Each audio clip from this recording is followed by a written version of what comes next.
Quick हम कर रहे हैं, क्रैश कोर्स कर रहे हैं, इसलिए हम थोड़ा सा स्पीडली इसको करेंगे, राइट। तो रूल नंबर 1 हमारा क्या कहता है, इसको ध्यान से समझो। ये हमारा सब्जेक्ट वर्ब एग्रीमेंट चैप्टर से मैंने यहाँ पे लिया है। इसमें आपको दो यहाँ पर वर्ड्स दिखाई दे रहे हैं, मैनी और मैनी।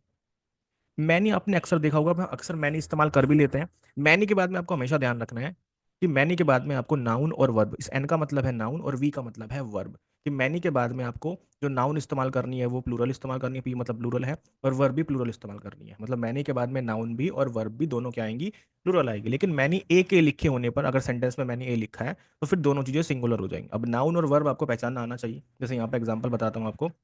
इसमें देखो, अगर मैनी ए दे रखा, मैंने क्या बताया कि मैनी ए के बाद में आपको दोनों चीजें सिंगुलर इस्तेमाल करनी है, नाउन भी और वर्ब भी। तो मैनी ए दिया है तो स्टूडेंट सिंगुलर है, तो इन दोनों में से क्या इस्तेमाल करेंगे, हैज आएगा।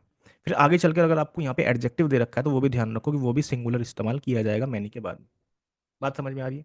अगर मैनी होगा, खाली मैनी लिखा होगा, तो दोनों चीजें कैसे आएंगी, नाउन भी और वर्ब भी दोनों प्लूरल आएंगे। तो देखो M E N man plural होता है, और हैव दे रखा है तो यहाँ पे। फिर तीसरे वाले में मैनी दे रखा है तो मतलब इसके बाद में ये प्लूरल होगा, ये बिल्कुल ठीक है। और यहाँ पर भी आपको प्लूरल दे रखा है और ये भी यहाँ पे प्लूरल है। तो इसको याद कैसे रखें कि देखो मैनी ए, इस ए का मतलब क्या होता है, ए का मतलब होता है एक, और ए का मतलब सिंगुलर। तो ध्यान रखना कि मैनी ए के बाद में नाउन भी और वर्ब भी दोनों कैसे आएंगे, सिंगुलर आएंगे। तो देखो यहाँ पे मैंने कुछ और एग्जांपल्स दिए हैं, जैसे कि मैनी दे रखा है तो मैनी कार्स बिल्कुल ठीक होगा, वर्ब बिल्कुल ठीक है। मैनी दे रखा है तो स्टूडेंट्स नाउन प्लूरल है, वर्ब भी प्लूरल है। मैनी ऑफ अगर दे रखा है तब भी यही रूल फॉलो करेंगे, बुक्स आएगा और यहाँ पे आर आएगा। बात समझ में आ रही है। लेकिन अभी थोड़ा सा इसके बारे में की पॉइंट ध्यान रखो, कि जैसे कि मैनी तो हम अक्सर इस्तेमाल करते हैं, जैसे many boys, right, example many students, इस तरह से। लेकिन जो मैनी ए का इस्तेमाल है वो हम अक्सर कहाँ देखने को मिलता है, वो फॉर्मल, लिटरेरी और पोइटिक, जब राइटर्स इनका ज़्यादा इस्तेमाल करते हैं। मैनी ए के बाद में हम दोनों चीज़ें सिंगुलर तो इस्तेमाल कर रहे हैं, लेकिन ये प्लूरल होती हैं। जैसे यहाँ पर ध्यान दो, मैनी अ, अब देखो रूल पे अगर हम जाएंगे तो मैनी के बाद में ट्रैवलर मतलब नाउन सिंगुलर आएगा, एस एन, और ये भी एस वी इस्तेमाल कर रहे हैं यहाँ पर। ये तो, ये तो रूल तो बिल्कुल ठीक है।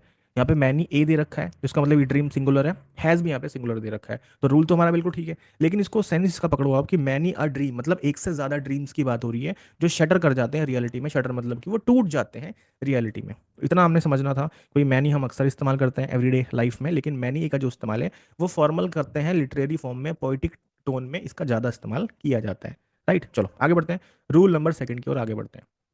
ये हमारा रूल नंबर सेकंड है।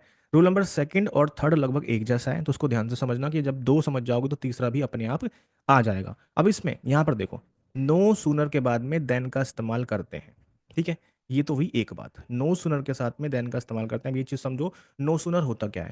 देखो आपको ये एक दिख रहा है और एक यहाँ पे, मतलब ये पेयर आपको दिखाई दे रहा है कि नो सूनर के साथ में देन इस्तेमाल करने, मतलब पार्टनर आपको दिखाई दे रहा है। तो जब भी कभी जो पेयर वाले हमारे जो कंजंक्शंस होते हैं उनको हम कोरिलेटिव कंजंक्शंस बोलते हैं, जैसे कि ईदर और, नीदर नोर, तो वो हमारे कोरिलेटिव कंजंक्शंस के अंदर आते हैं। तो this is correlative conjunctions, pair use describe to events. अब देखो इनका, इसका मतलब क्या है, इसका मतलब ये है कि इसमें दो इवेंट्स के बारे में बात की होगी। मतलब इसका इस्तेमाल हम कब करते हैं, इसका इस्तेमाल तब करते हैं, जैसे यहाँ पे एग्जांपल समझो कि no sooner had he left the house, कि जैसे ही, इसका हिंदी में मतलब होता है जैसे ही, जैसे ही और वैसे ही।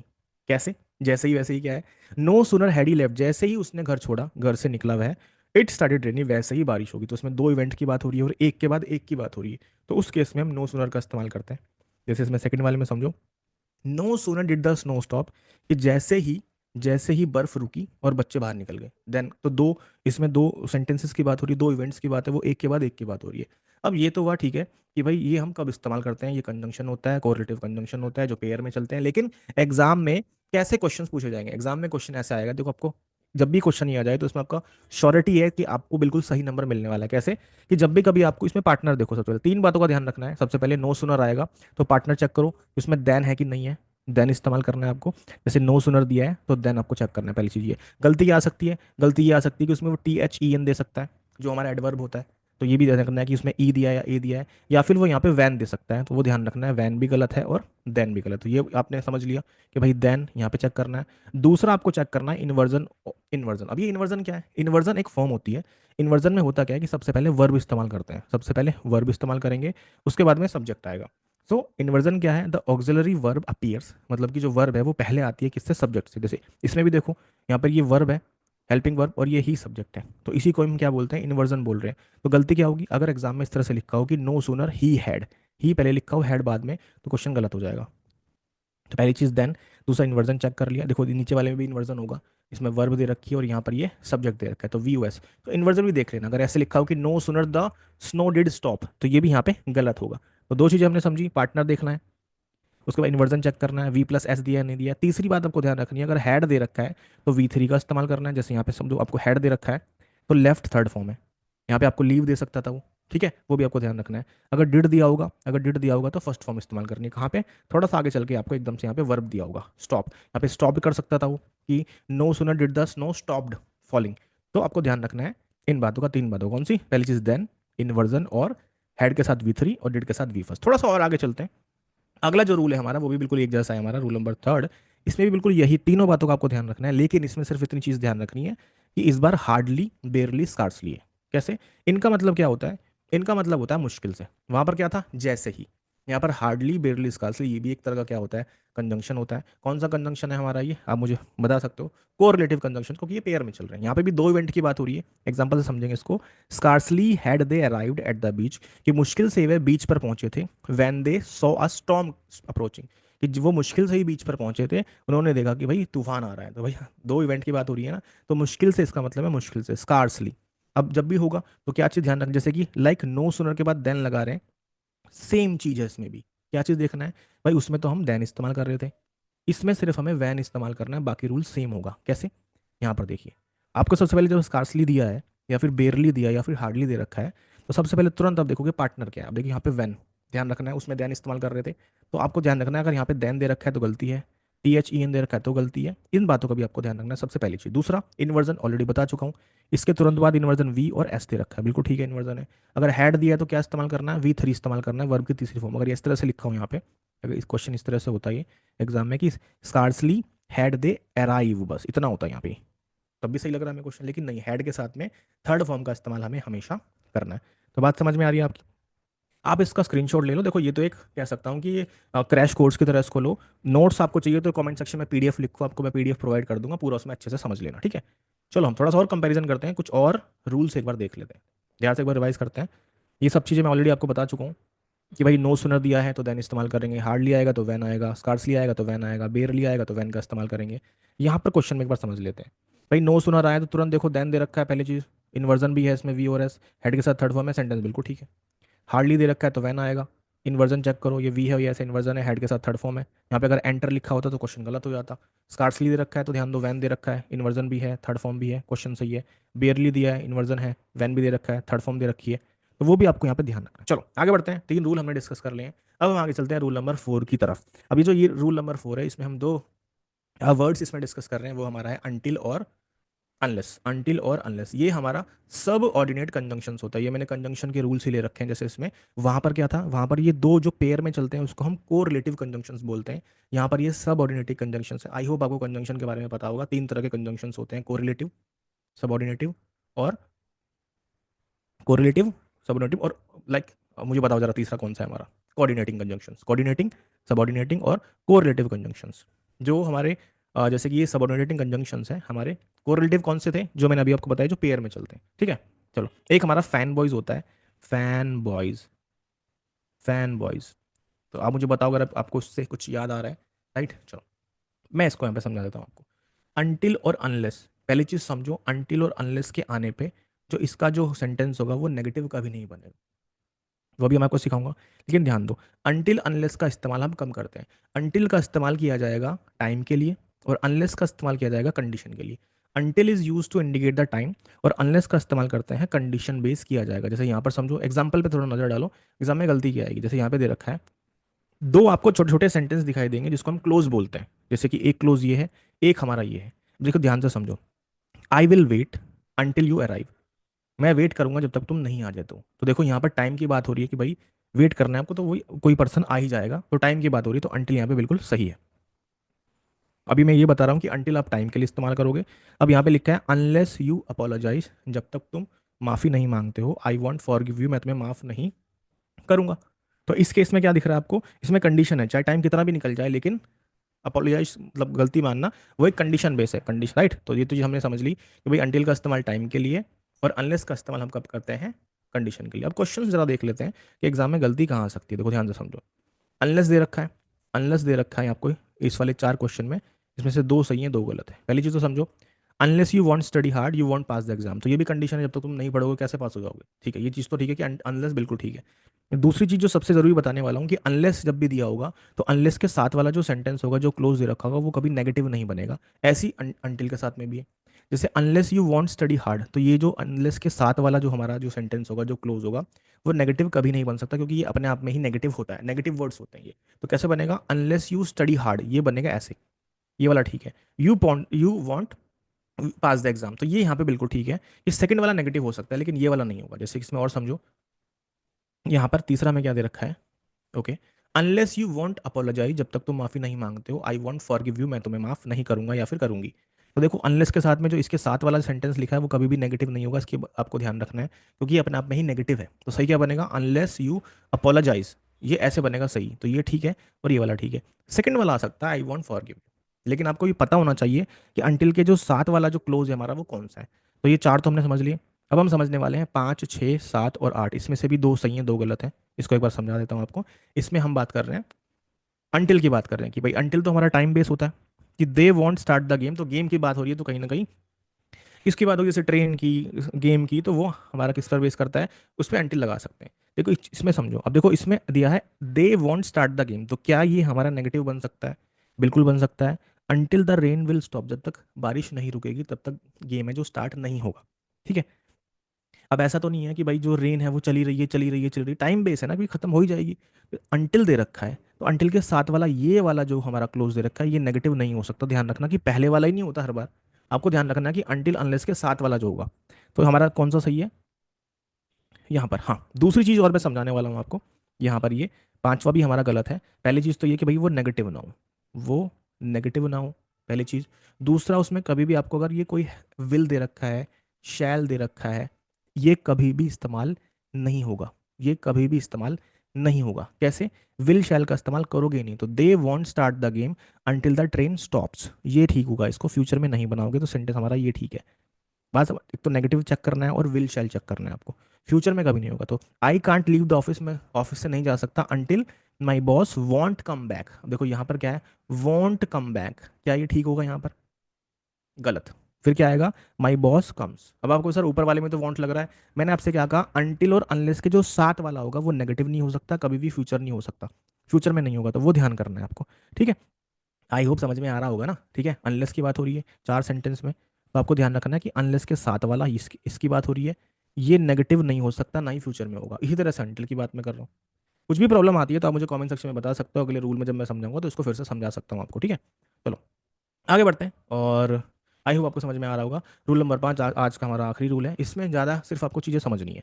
कुछ ऐसे हमारे वर्ब्स होते हैं, कुछ ऐसे हमारे वर्ब हैं जिसके साथ में कभी भी कोई प्रेपोजिशन नहीं आती है, verbs that do not take prepositions. वैसे तो वर्ब के अलावा एडजेक्टिव्स भी होते हैं, एडवर्ब्स भी होते हैं जिसके साथ हमारी प्रेपोजिशन नहीं आती है, कुछ फिक्स होते हैं, राइट। लेकिन यहाँ पर मैं वर्ब की बात कर रहा हूँ, जैसे डिस्कस, इसमें से कुछ तो बहुत ज़रूरी है, जैसे डिस्कस कई बार एग्जाम में पूछा जा चुका है, डिस्कस हो गया, एंटर हो गया, कंप्राइज हो गया, राइट, अप्रोच हो गया। ये सारे ऐसे वर्ब हैं, जैसे मैंने यहाँ पे लिस्ट बनाई है, तो आप इसको अच्छे से स्क्रीनशॉट लेके पीडीएफ में से अच्छे से पढ़ना। जैसे डिस्कस दिया है, तो वी डिस्कस द प्लान, बिल्कुल ठीक है, वर्ब दे रखी है, तो उसके साथ में आपको कभी भी कोई भी प्रेपोजिशन नहीं लगानी है। तो ये नहीं, ऐसे नहीं आएगा कि we discussed about the plan, तो वो गलत हो जाएगा, अबाउट नहीं आएगा। कॉन्टेक्ट दिया हो, फोन दिया हो, आंसर दिया हो, ये एक वर्ब की तरह दिया हो। इंस्ट्रक्ट, इन्फॉर्म, जैसे कि she informed him of the news, ऐसे नहीं कि she inform to him, to दे रखा तो गलत, कभी भी इनके साथ में कोई भी प्रेपोजिशन नहीं आएगी। तो आपको सर को याद कैसे करें, मैंने यहाँ पे पूरी की पूरी लिस्ट बना दी है, एग्जाम्पल्स भी बहुत सारे दिए हैं, तो ध्यान रखना, discuss, contact, phone, answer, instruct, inform, tell, enter, कुछ काफ़ी अच्छे हैं, अच्छे से पढ़ना। मैंने पूरा इसमें लिख रखा है, जैसे कि एंटर का एग्जाम्पल दिया है, रीच का एग्जाम्पल दिया है, अप्रोच का दिया है, विजिट का दिया है, क्लाइम का दिया है, मतलब कौन कौन से, उसको मैंने यहाँ पे बांट भी दिया है। जितने भी यहाँ पे वर्ब है वो किस कैटेगरी से रिलेट करता है, मतलब जैसे कि भाई ये वाला जो वर्ब है पहले वाला हमारा, जिसमें कम्युनिकेशन बेस था ये हमारा। सेकंड, मूवमेंट और पोजीशन बेस है। थर्ड, हमारा रिलेशनशिप पोजीशन वर्ब्स दे रखे हैं।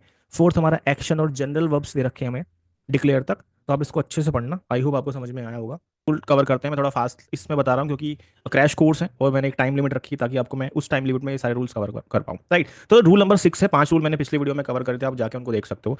6th रूल है, और इसमें ये जो रूल है हमारा वो सब्जेक्ट वर्ब एग्रीमेंट से लिया गया है, राइट। इस रूल को अच्छे से समझो, जिसमें मैं आपको दो रूल कवर कराऊंगा, एक ही कॉन्सेप्ट पे बेस है ये।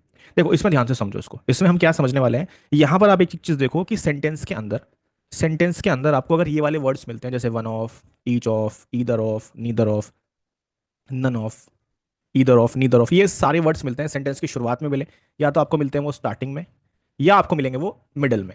कहीं पर भी अगर वो मिलते हैं आपको, तो एक आपको एक चीज ध्यान रखनी है, एक तो आपको नाउन पहचानना है, आपको फिर वर्ब पहचानना है, और आपको एडजेक्टिव पहचानना है। मतलब कि तीन चार जगह आपको चीजें देखनी है कि क्या उसने उस सीक्वेंस में दिया है या नहीं दिया है। अब जैसे कि इसको यहां पर समझो, वो कौन कौन से रूल, जैसे वन ऑफ, ईच ऑफ, ये आपको ध्यान रखोगे। जैसे इसमें वन ऑफ दिया है, तो जैसे मैंने बताया कि सेंटेंस के शुरू में हो या फिर सेंटेंस के बीच में हो, जैसे वन ऑफ दे रखा है तो आपको एक इसमें सीक्वेंस ध्यान रखना है, पी एन एस वी और एस ए।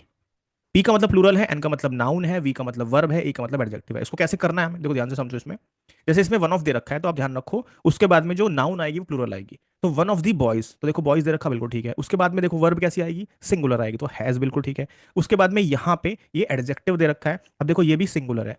प्लूरल कैसे दिया होता अगर यहाँ पे देयर दिया होता, लेकिन आपको ध्यान रखना है कि वन ऑफ के बाद में, ईच ऑफ के बाद में आपको प्लूरल नाउन इस्तेमाल करनी है, सिंगुलर वर्ब इस्तेमाल करनी है, और एडजेक्टिव इस्तेमाल करोगे आप सिंगुलर। तो P N S V S A, P N S V और एस ए, आपको ये सीक्वेंस ध्यान रखना है। देखो इसी तरह से समझो, सेकंड वाले क्वेश्चन में यहाँ पर ईच ऑफ दे रखा है, तो यही रूल कवर करेगा इसमें। ईच ऑफ दे रखा है, तो आप देखो यहाँ पे पी एन दे रखा है, बिल्कुल सही है। अगर यहाँ लिखा होता है ईच ऑफ दी मैंगो, गलत होता।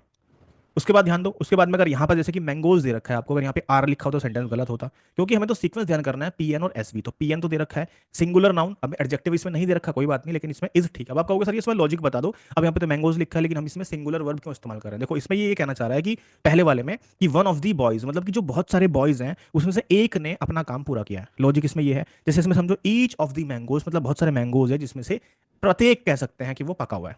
जैसे इसमें थर्ड वाले में देखो आप, वन ऑफ माई फ्रेंड्स, की जितने भी मेरे बहुत सारे दोस्त हैं उसमें से एक इंजीनियर है, तो मतलब वो एक की बात कर रहा है, इसलिए यहाँ पर पी एन एस वी हम फॉलो करेंगे। जैसे इसमें वन ऑफ दे रखा है, सेम रूल अप्लाई करेंगे।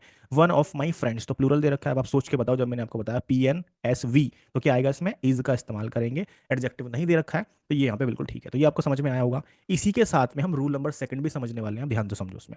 अब देखो इसमें ध्यान से समझो, यहाँ पे वन ऑफ दे रखा है, यहाँ पे वन ऑफ दे रखा है, यहाँ पर वन ऑफ दे रखा है। अब देखो मैं फोर्थ को भी समझाने वाला हूँ आपको। पांच को देखो, सबसे पहले he is one of my, sentence की शुरुआत में है, सेंटेंस के बीच में है, तो वन ऑफ दे रखा है, तो वन ऑफ के बाद में he is one of my best friends, तो बिल्कुल ठीक है। यहाँ पे समझोगे, यहाँ पे पी एन का इस्तेमाल करना है आपको। One of the children, P N है क्योंकि चिल्ड्रन प्लूरल होता है, चाइल्ड सिंगुलर होता है। इसके बाद देखो यहाँ पे one of the noblest women, तो वुमेन में देखो W E M E N, मतलब ये प्लूरल है, सिंगुलर क्या होगा उसमें, यहाँ पे ए लगा होगा।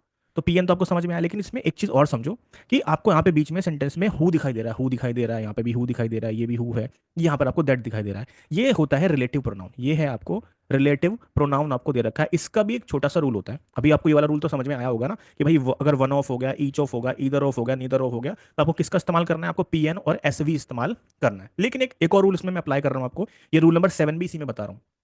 अगर सेंटेंस के बीच में आपको हु, दैट, विच दे रखा है, तो आपको उससे पहले वाला आपको नाउन देखना है। अब देखो यहाँ पे साइंटिस्ट दे रखा है हु से पहले, कि CV Raman is the scientist, तो आप देखो हु से पहले वाला उसको बोलते हैं एंटेसेडेंट, मतलब जो पहले वाला है। अगर वो सिंगुलर दे रखा है तो आप यहाँ पे सिंगुलर लगाओगे। अगर यहाँ पे प्लूरल दे रखा है, जैसे यहाँ पे चिल्ड्रन दे रखा है, चिल्ड्रन, तो किसका इस्तेमाल करोगे, फिर आपको वर लगाना है। यहाँ पे विमेन दे रखा है तो दैट दे रखा है, तो यहाँ पे हैव लगेगा।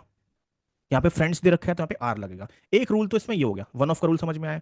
सेंटेंस के बीच में हु दैट विच दे रखा है आपको, तो सेंटेंस से पहले जो भी आपको सब्जेक्ट दिया होगा उसके अकॉर्डिंग आप उसके हु के बाद में, दैट के बाद में आप वर्ब लगाओगे। जैसे यहाँ पे सिंगुलर है तो इज लगाया, फ्रेंड्स है तो आर लगाया, चिल्ड्रन है तो आर लगेगा, वेमेन है प्लूरल है तो इसमें हैव लगाएंगे। लेकिन ध्यान से समझो, अगर मैं आपको यहाँ पे वन ऑफ का रूल बताता हूँ कि he is one of the children, अब आप कहोगे सर जब यहाँ पे वन ऑफ दे रखा है तो पी एन तो यहाँ होगा, यहाँ पे तो एस वी होना चाहिए ना, यहाँ पे तो वाज आना चाहिए, क्योंकि मैंने अभी तो आपको रूल बताया। यहाँ पे अगर देखो वन ऑफ दे रखा है तो नॉमिनल पी एन दे दिया, तो यहाँ पे हैज आना चाहिए।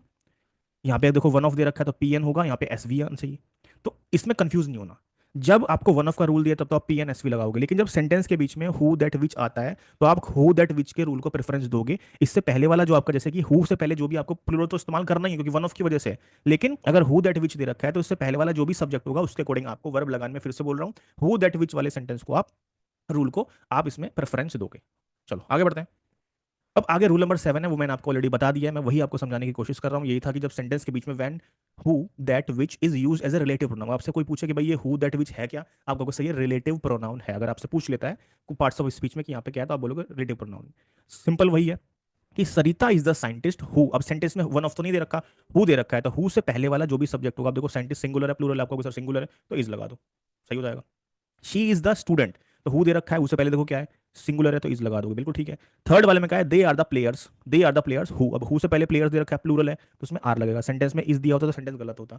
अब नंबर 4 और नंबर 5 बिल्कुल समझो, ये मिक्स है, इसमें वन ऑफ का रूल भी आ रहा है, इसमें हु का रूल भी आ रहा है, तो he is one of the children. देखो ये तो आपको ध्यान रखना है कि वन ऑफ के बाद में पी एन तो इस्तेमाल आपको करना ही करना है, वन ऑफ के बाद पी एन इस्तेमाल करना ही करना है, जैसे कि विमेन है, गलती आप यहाँ देखो, यहाँ पे ए दे सकता है, ध्यान रखना, WOMEN, जैसे कि मैन भी जो ई होला, ये प्लूरल होता है और सिंगुलर में ए आता है, ये ध्यान रखना है आपको।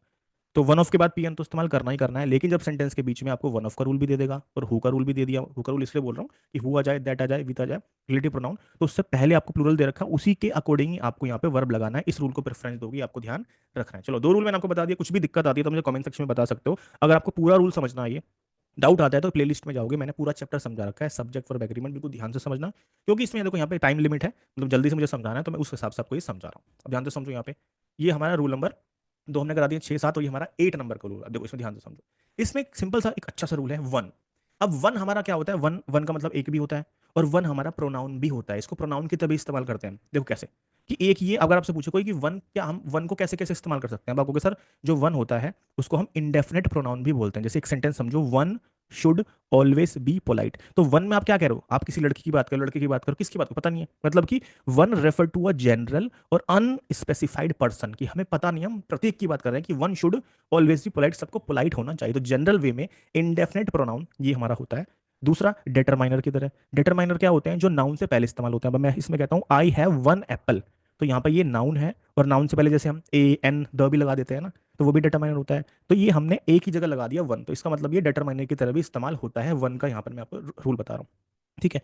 अब इसमें और समझो, प्रोनाउन समझ लिया हमने, डेटरमाइनर समझ लिया, अब इसमें दूसरा समझो, वन का जो होता है वो वंस पॉजेसिव प्रोनाउन होता है, जैसे कि हमारा हिज का हिजी होता है, दे का देयर्स होता है, दे का देयर्स होता है, ठीक है, इस तरह से। अब जैसे समझो वन का होता है one's, one's is the possessive form, possessive form का मतलब होता है जैसे कि यहाँ पे समझो, one should do one's duty. अब एक चीज समझो, इसमें मैं आपको समझाना क्या चाह रहा हूँ कि जब भी कभी क्वेश्चन में यहाँ पर आपको प्रोनाउन दे रखा है वन, और वन क्या होता है, इनडेफिनेट प्रोनाउन आपको दे रखा है, तो उसके साथ में हमेशा वंस का इस्तेमाल करोगे, वन के साथ में वंस का पेयर हमेशा चलेगा, ध्यान रखना। गलती क्या आ सकती है, गलती ये आ सकती है कि क्वेश्चन में इस तरह से दे सकता है आपको, कैसे कि जैसे क्वेश्चन में दिया है one should take care of his health, वो कहना चाह रहा है कि सबको अपनी हेल्थ का इस्तेमाल मतलब केयर करनी चाहिए, तो ध्यान रखो वन के साथ में हिज कभी नहीं आएगा, वन के साथ में हमेशा वंस का ही इस्तेमाल किया जाएगा, ये ध्यान रखना, वन के साथ वंस का। सबसे पहले हमने समझा भाई वन का इस्तेमाल कैसे कैसे होता है, वन होता क्या है, डिटरमाइनर होता है, प्रोनाउन भी होता है, पॉजेसिव फॉर्म वंस होती है, तो वो आपको ध्यान रखनी है, ठीक है। जैसे कि इसमें सेकंड वाले में, इसमें एग्जांपल जैसे कि वंस है, तो वंस को कभी भी शुरू में इस्तेमाल नहीं करते हैं, one's should always be kind to others गलत होगा, one should always be kind to others, जहां जरूरत होगी वहां वंस का इस्तेमाल करेंगे, ऐसे नहीं कि वन के साथ वंस आना ही चाहिए, जहां हिज दिया होगा गलती होगी, जैसे इसमें समझो one must do their duty sincerely, भाई गलत हो गया, कैसे, वन के साथ में देयर कभी नहीं आएगा, हिज कभी नहीं आएगा, हर कभी नहीं आएगा, क्या आएगा, वन के साथ वंस का पेयर हमेशा चलेगा, वो आपको ध्यान रखना है। वंस होता क्या है, पॉजेसिव प्रोनाउन होता है वन का, ठीक है। चलो, तो ये आपको समझ में आ गया, इसको पढ़ लेना ध्यान से। ओके चलो आगे बढ़ते हैं, अगले रूल की तरफ आगे बढ़ते हैं। रूल नंबर 9, 3 रूल हमने कर लिए। रूल नंबर 9 छोटा सा रूल है, रूल नंबर 9 हमारा, इसमें क्या समझना है आपको, यहाँ पर ये ध्यान से समझो कि बिटवीन के साथ में एंड लगता है और फ्रॉम के बाद टू का इस्तेमाल करते हैं, कैसे, एक एग्जांपल समझो, जैसे इसमें दिया है, अब एक चीज समझो, बिटवीन का इस्तेमाल हमेशा दो के लिए करते हैं, जैसे इसमें कहा है, एग्जांपल समझो, the competition is between John and Alex, भाई दो के बीच में कंपटीशन है, तो जो दो के बीच में कंपटीशन है तो हम बिटवीन का इस्तेमाल करेंगे, लेकिन आपको क्या ध्यान रखना है कि बिटवीन तो हम दो के लिए इस्तेमाल करते हैं, लेकिन बिटवीन के बाद में आपको एंड का इस्तेमाल हमेशा करना है, एंड क्या होता है, एक कंजंक्शन होता है, ध्यान रखना, between always pairs with and, and आना ही चाहिए, जैसे कि the temperature ranges between 20 degree and 30 degree, वो ध्यान रखना, ये सही है। गलत क्या होगा, जैसे इसमें यहाँ पे कैसे आपको दे रखा है नीचे, मैंने दोनों यूसेज यहाँ पे दे रखे हैं, जैसे इसमें गलत क्या होगा, the competition is between John to Alex, गलत होगा, ये गलत होगा, एंड का इस्तेमाल करना है। द टेम्परेचर रेंजेस बिटवीन, तो बिटवीन अगर दे रखा है तो टू कभी नहीं आएगा, एंड का आपको इस्तेमाल इसमें करना है। दूसरा समझो इसमें, दूसरा आपको ये समझना है कि जब क्वेश्चन में आपको फ्रॉम दे रखा हो, जब क्वेश्चन में आपको फ्रॉम दे रखा हो तो टू का इस्तेमाल करोगे, जब फ्रॉम दिया हो तो टू का इस्तेमाल करो। अब देखो टू, हम जो फ्रॉम है वो कब इस्तेमाल करते हैं, फ्रॉम हम इस्तेमाल करते हैं जब हम किसी रेंज की बात करें, भाई यहां से लेके यहां तक, तो देखो इसमें अगर देखा है the office is open, office कब तक खुलता है, the office is open from 9 AM to 6 PM, तो यहाँ बिल्कुल ठीक है। यहाँ अगर आपको एंड दे रखा है तो क्वेश्चन गलत, फिर बिटवीन आना चाहिए। ही ट्रेवल्ड, अब रेंज की बात हो रही है, कहां से कहां तक, फ्रॉम इंडिया से और यूएसए तक वो गया है, तो यहाँ पे टू बिल्कुल ठीक है, पेयर्स थोड़ा सा ध्यान रखना, कि एक तो बिटवीन के बाद में आपको एंड का इस्तेमाल करना है, ध्यान रखना। अगर आपसे पूछे एंड होता क्या है, आप कहोगे सर एंड कंजंक्शन होता है, बिटवीन एक प्रेपोजिशन होता है। फ्रॉम अगर दिया होगा तो टू का इस्तेमाल करना है। अब एक चीज समझो, यहाँ पे आगे बढ़ो। यहाँ पर मैंने बहुत सारे एग्जांपल्स दे रखे हैं कि बिटवीन का इस्तेमाल कहाँ कहाँ कैसे होता है। इसका स्क्रीनशॉट अभी ले लो, स्क्रीनशॉट लो अभी। फैक्ट लिखे मैंने, फैक्ट 3, फैक्ट 4, फैक्ट 5। इसमें मैंने समझाया है और कि भाई जो बिटवीन का इस्तेमाल है वो दो के लिए करते हैं। फ्रॉम का इस्तेमाल हम कॉमनली कहाँ करते हैं, टाइम के लिए, डिस्टेंस के लिए, नंबर के लिए, लोकेशन के लिए। यहाँ पे आपको दिखाई दे रहा होगा ये चीज, ये आपको दिखाई दे रहा है। फिर यहाँ पर बिटवीन एंड और फ्रॉम के साथ टू, कैन नॉट मिक्स, इसको हम मिक्स नहीं कर सकते कभी भी। जैसे इसमें दिया है the class is scheduled between 9 AM to, तो देखो बिटवीन के बाद टू आएगा नहीं आएगा, एंड का आपको इस्तेमाल करना है, ये ध्यान रखना। तो बिटवीन 9 AM के बाद में आपको एंड का इस्तेमाल करना है, बिटवीन के साथ एंड और फ्रॉम के साथ में टू का, ये मिक्स नहीं कर सकते आप। चलो आखिरी रूल समझते हैं। और मैंने टाइम लिमिट ली थी कि मैं 15 मिनट में आपको पूरा समझा दूंगा। अगला रूल बड़ा सिंपल सा रूल है, सिंपल सा प्यारा सा रूल है, मैं आपको जल्दी से बताऊंगा। इसमें स्क्रीनशॉट ले लो, इसका भी पढ़ लेना। टू के साथ टू का पेयर और सो के साथ दैट का पेयर। सिंपल सा है, कैसे, जब आपको दे रखा हो ही इज 2 वीक, तो टू के साथ टू का पेयर। सिंपल सा, कभी कभी फिल इन द ब्लैंक्स में पूछ लेता है।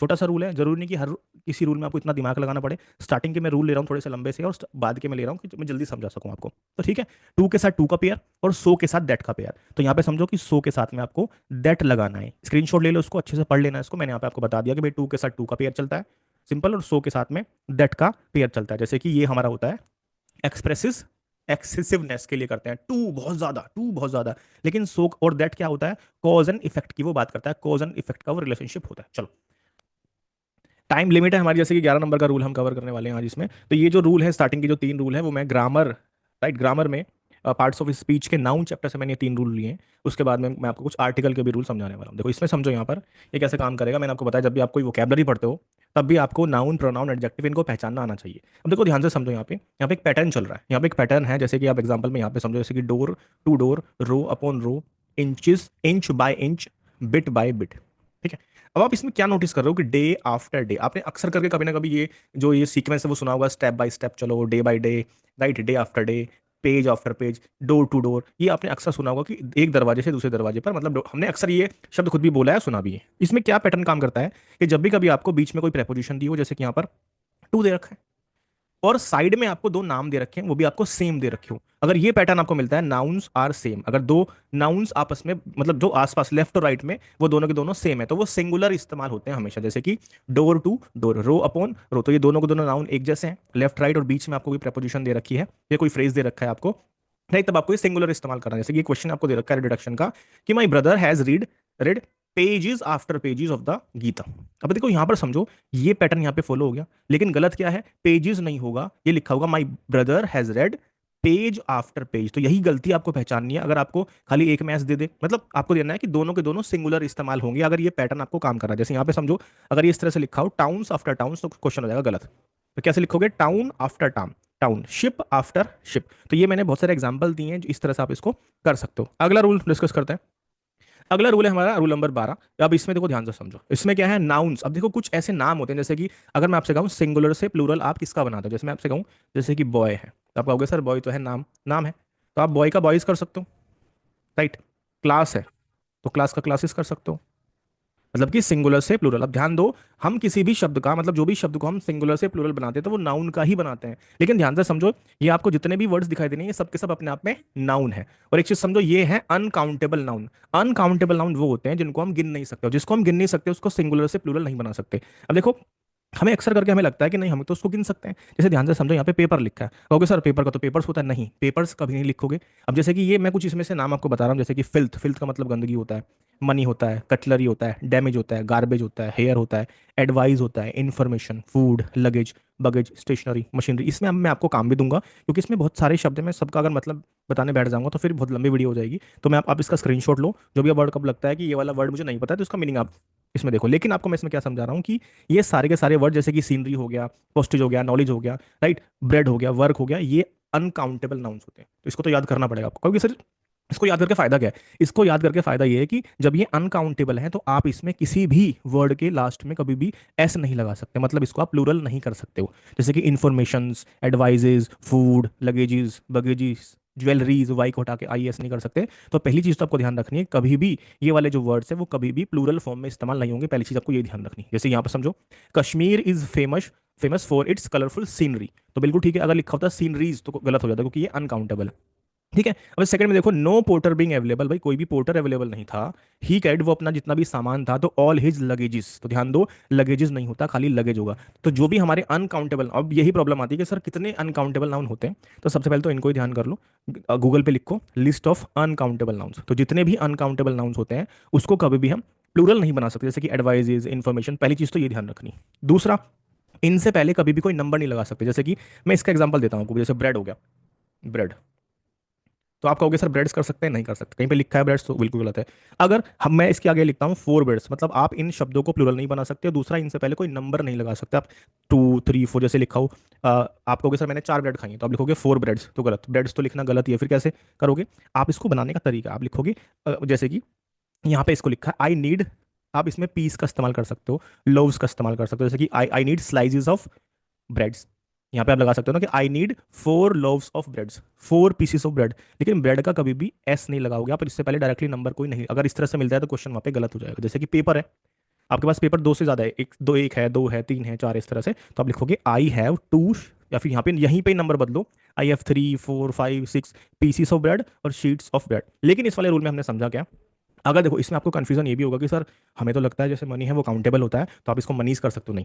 जो जो भी आपको लगता है कि हाँ ये वर्ड मुझे लगता है कि हमारा अनकाउंटेबल नहीं है, तो इसको सर्च करना, थोड़ा सा नेट पे जाके सर्च करना कि इसके बारे में थोड़ा समझना, इसका मीनिंग क्या है। तो यहाँ पे मैंने लिस्ट बना दी है। ओके, आगे बढ़ते हैं। तो ये कौन से, ये हमारे अनकाउंटेबल नाउन है जो कभी भी प्लूरल नहीं बनाए जा सकते हैं। तीसरे 13 नंबर का रूल हमारा क्या है, नाउन्स ऑलवेज प्लूरल। वो वाला रूल क्या था, नाउन्स ऑलवेज सिंगुलर, उसको कभी आप प्लूरल नहीं बना सकते। ये बिल्कुल उसका मतलब अपोजिट रूल है, ये है नाउन्स ऑलवेज प्लूरल। अब ये कुछ ऐसे नाम हैं जिसमें एस पहले से ही लगा हुआ है, आप इसके एस को नहीं हटा सकते। जैसे कि अगर आपने अक्सर, जैसे कि सीजर्स है, जैसे कि सीजर्स है, तो आपको सीजर्स ही लिखना पड़ेगा, आप इसके एस को हटा नहीं सकते हो कि सीजर दे दो, नहीं। पिंसर्स, ट्राउजर्स, टोंग्स, टोंग्स मतलब चिमटा होता है, गूगल्स, स्पेक्टिकल्स, बाइनकुलर्स, एल्म्स, एल्म्स का मतलब होता है दान। ठीक है, मैंने आपसे वही कहा, जिस भी वर्ड का मतलब आपको लगता है कि हाँ मुझे पता होना चाहिए, राइट। तो आप इसमें देखो सबका मतलब तो नहीं, जैसे जैसे मुझे लग रहा है कि हाँ, क्योंकि बहुत सारे वर्ड्स हैं और हमें कई सारे रूल इसमें कवर करने हैं, मैंने यहाँ पे लिस्ट बना दी है, तो आप इसमें कर सकते हो। उसको कैसे याद रखोगे, नाउन्स ऑलवेज प्लूरल। देखो इसमें समझो, जैसे कि यहाँ पे लिखा है my earning is not good enough to afford your higher education, मतलब वो कहना चाह रहे हैं कि मेरी जो कमाई है वो इतनी नहीं है कि मैं आपकी हायर एजुकेशन को अफोर्ड कर पाऊं। तो ध्यान रखना कि जो अर्निंग होता है उसको सिंगुलर नहीं करोगे, अर्निंग्स होता है, तो क्या लिखोगे, माई अर्निंग्स। ओके, और ये हमेशा प्लूरल होंगे, ध्यान रखना। ये नाउन्स ऑलवेज दिखने में भी कैसे हैं, प्लूरल, और इनके एस को आप कभी हटा नहीं सकते हो, तो प्लस ये प्लूरल फॉर्म में इस्तेमाल किए जाएंगे। ठीक है, तो my earnings are not good enough to afford your higher education. तो सेकंड हमें दिया है he gave me an old scissor, पहली चीज तो समझो सीजर कभी नहीं होगा, ये लिखा होगा a pair of old scissors. तो ये समझ में आ रहा है आपको, ये सारे के सारे वर्ड जितने आपको दिखाई दे रहे हैं, ये सब के सब जिस फॉर्म में लिखे हैं इनको याद कर लो, जैसे कि एमेंड्स, एनएल्स, बिलोंगिंग्स, जैसे आपने ये तो सुना होगा ना, कॉन्ग्रेचुलेशंस। तो ये नहीं होता कभी भी कॉन्ग्रेचुलेशन, कॉन्ग्रेचुलेशंस होता है, बाइगोन्स होता है, पार्टिकुलर्स होता है, विनिंग्स होता है, टाइडिंग्स होती है। अब इसका मीनिंग क्या है, जहाँ आपको लगता है जैसे रिगार्ड्स होता है, रिगार्ड नहीं होता है, रिगार्ड्स होता है। अब इसमें और एग्जाम्पल समझो, यहाँ पर देखो जरा, मैंने कुछ यहाँ पे लिखा भी है, जैसे कि एम्बर्स, द एम्बर्स ऑफ द फायर। एम्बर्स क्या होता है, जैसे कि जो आग लगाते हैं, जैसे कि सपोज करो कि गांव में हमें कोई लकड़ी, किसी लकड़ी में हमने आग लगाई, और वो बुझने के बाद में उसमें छोटे छोटे टुकड़े जो होते हैं, वो उसको हम एम्बर्स बोलते हैं। कि meaning of a piece of wood coal that is not burning but still red, जैसे कि आपने देखा होगा कि लकड़ी हमने जलाई, उसमें छोटे छोटे टुकड़े हो गए लेकिन वो अभी भी जल रहे हैं, वो लाल हैं, उसको एम्बर्स बोलते हैं। तो the एम्बर्स of fire were still burning, वो भी एम्बर्स किसकी बात हो रही है कि जो छोटे छोटे टुकड़े हैं, चाहे कोयले के चाहे वो लकड़ी के, अभी भी वो जल रहे हैं। यहाँ पे देखो टाइडिंग्स लिखा है, टाइडिंग्स मतलब क्या होता है, न्यूज़ एंड इन्फॉर्मेशन। टोंग्स, देखो ये टोंग्स का मतलब चिमटा होता है, और ये प्लूरल इस्तेमाल करोगे तो दो चीज़ों का ध्यान रखना है, एक तो इनका जो जैसे दिए गए एस गायब तो नहीं है, दूसरा प्लूरल लिखा है कि नहीं लिखा है। जैसे यहाँ पे समझो, एल्म का मतलब क्या होता है, दान, और वो प्लूरल होगा, alms were given to the beggars, the museum consist of fascinating collection of ruler bygones. Fetters लिखा है, फेटर्स मतलब जंजीरों की बात हो रही है। तो यहाँ पे मैंने बहुत सारे वर्ड्स लिखे हैं ताकि आपको ये कहीं से कलेक्ट करने की कोशिश ना करें। तो देखो इसमें आपको बहुत सारा काम मिलने वाला है, क्योंकि बहुत सारे वर्ड्स हैं, तो आपको ये याद करने ही पड़ेंगे, राइट। चलो आगे बढ़ते हैं। ओके, आई होप समझ में आ रहा है। अगर आपको चाहिए कि सर हमें तो पूरा रूल समझना है, तो देखो प्लेलिस्ट में जाओ, मैंने नाउन टॉपिक बहुत अच्छे से समझाया है, तो एक रेफरेंस तौर पे, रिवीजन तौर पे मैं ये क्लासेस मतलब रिकॉर्ड कर रहा हूँ, ठीक है। नंबर 14, ये सही, देखो ये छोटा सा रूल है, इसमें ध्यान दो, ये हमारा सब्जेक्ट वर्ब एग्रीमेंट का रूल है। कैसे समझोगे, आपको सिर्फ एक पैटर्न देखना है, a number of, the number of, more than one. Noun देखना है, वर्ब देखना है, कैसे, 3 बार पी लिखो और 3 बार एस लिखो, कैसे, जैसे कि ए नंबर, ये सीक्वेंस में याद कैसे करोगे, a number of, the number of, more than one, इधर ऊपर नाउन लिखो, इधर वर्ब लिखो।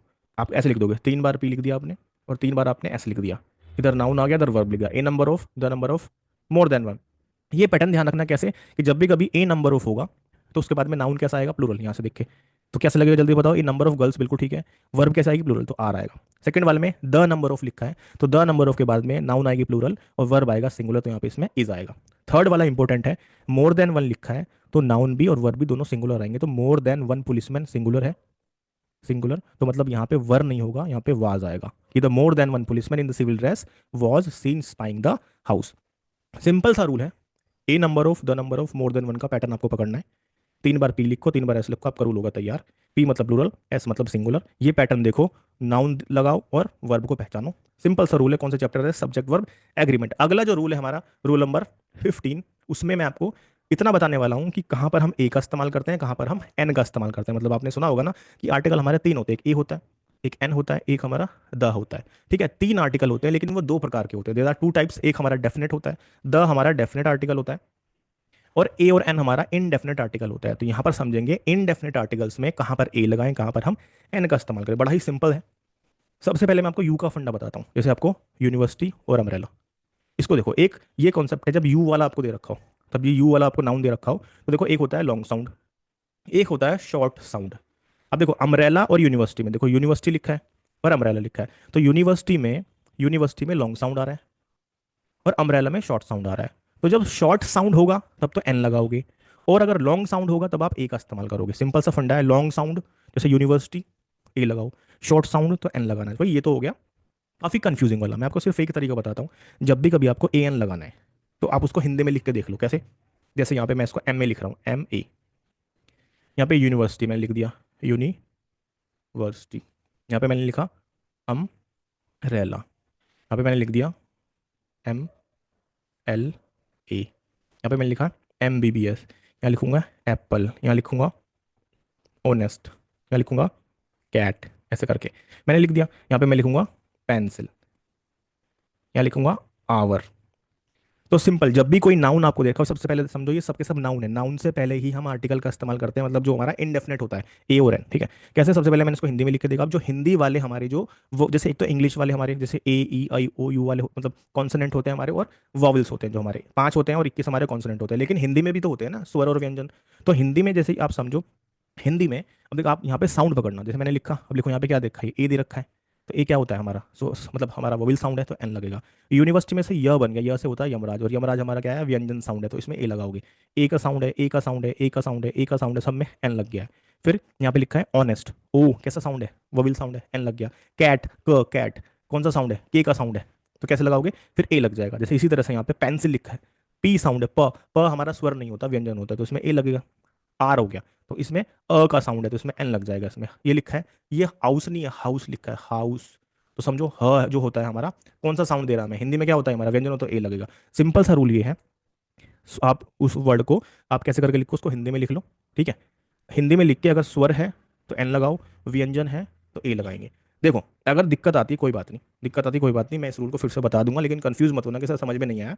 कमेंट में एक बार लिख देना कि सर दोबारा बता दो, तो जब 50 हमारे रूल है उसमें से मैं एक बार इसको फिर से कवर कर दूंगा। चलो मिलते हैं आपसे अगली। तो हम आज का रूल कवर करने वाले हैं 16 नंबर का रूल। से पहले मैं आपको यहाँ पर जो मैं आपको स्टार्टिंग के जो 3 रूल बताने वाला हूँ वो हमारे कंडीशनल सेंटेंसेस के ऊपर होते हैं।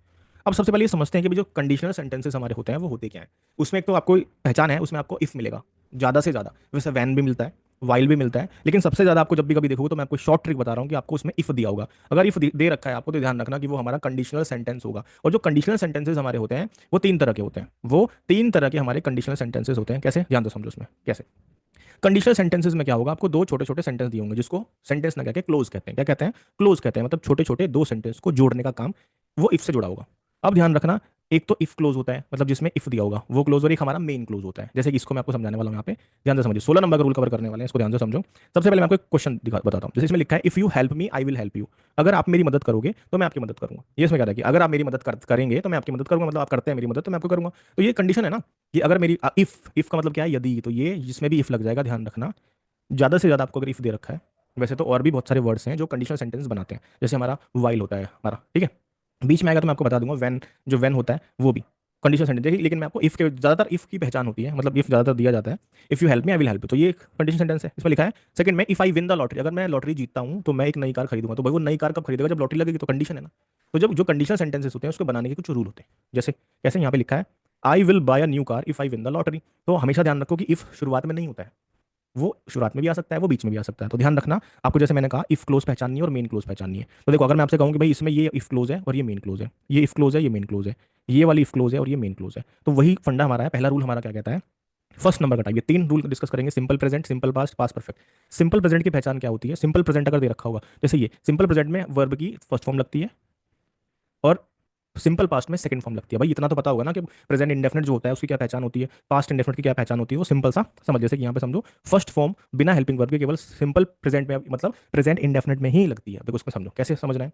अगर अगर आपको जो इफ क्लोज है, अगर इफ क्लोज आपको क्या दे रखी है, सिंपल प्रेजेंट दे रखी है, तो जो मेन क्लोज होगा उसमें विल का इस्तेमाल किया जाएगा। क्या समझे, विल का इस्तेमाल किया जाएगा, वो आपको ध्यान रखना है। अगर यहाँ पे विल नहीं है तो क्वेश्चन गलत हो जाएगा, वही आपको पहचाना है। जैसे इसमें समझो इफ क्लोज दे रखी है, तो इफ क्लोज में पहले आप यहाँ पे ध्यान दो।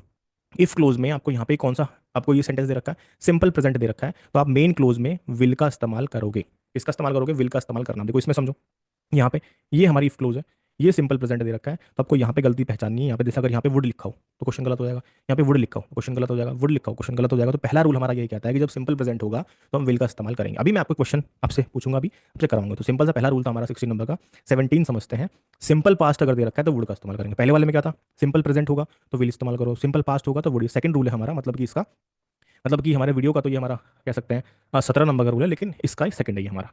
ठीक है, इसमें क्या लिखा है ये पहचानो, ये इफ क्लोज है, ये मेन क्लोज है, ये इफ क्लोज है, ये मेन क्लोज है। तो इफ क्लोज में अगर आपको यहाँ पे क्या दे रखा है, ये आपको सेकंड फॉर्म दी है, तो ध्यान रखना सेकंड फॉर्म पास्ट इंडेफिनिट में ही इस्तेमाल करते हैं, सिंपल पास्ट में ही इस्तेमाल। अगर आपको दिक्कत है कि सर हमें टेंस नहीं पता, सिंपल प्रेजेंट सिंपल पास्ट, तो थोड़ा सा उसके बारे में पढ़ लो, क्योंकि वो एक अलग मैटर है कि आपको टेंस नहीं आते, क्योंकि टेंस आने के बाद ही आप कंडीशनल सेंटेंस कर पाओगे। ये बहुत बार एग्जाम में पूछे भी जाते हैं। तो सेकंड फॉर्म दिया, इसका मतलब सिंपल पास्ट है, तो मतलब इधर मेन क्लोज में वुड का इस्तेमाल करोगे। तो गलती क्या आएगी, अगर यहाँ पे लिखा हो विल, यहाँ पे आपको विल दे रखा हो, ठीक है, तो फिर वो गलत हो जाएगा, फिर आपको इधर चेंज करना पड़ेगा। If I won the lottery, वो डिपेंड करता है, जैसे यहाँ पे अगर आपको दे रखा हो विल दे रखा है, तो फिर आपको यहाँ पे चेंज करना पड़ेगा। तो वो भी देखना कि आपको सिर्फ एक जगह चेंज करना, अगर एरर डिटेक्शन में है या फिर वो फिल इन द ब्लैंक्स में है। अभी क्वेश्चन करा के भी दिखाऊंगा, लेकिन पूरा समझ लो।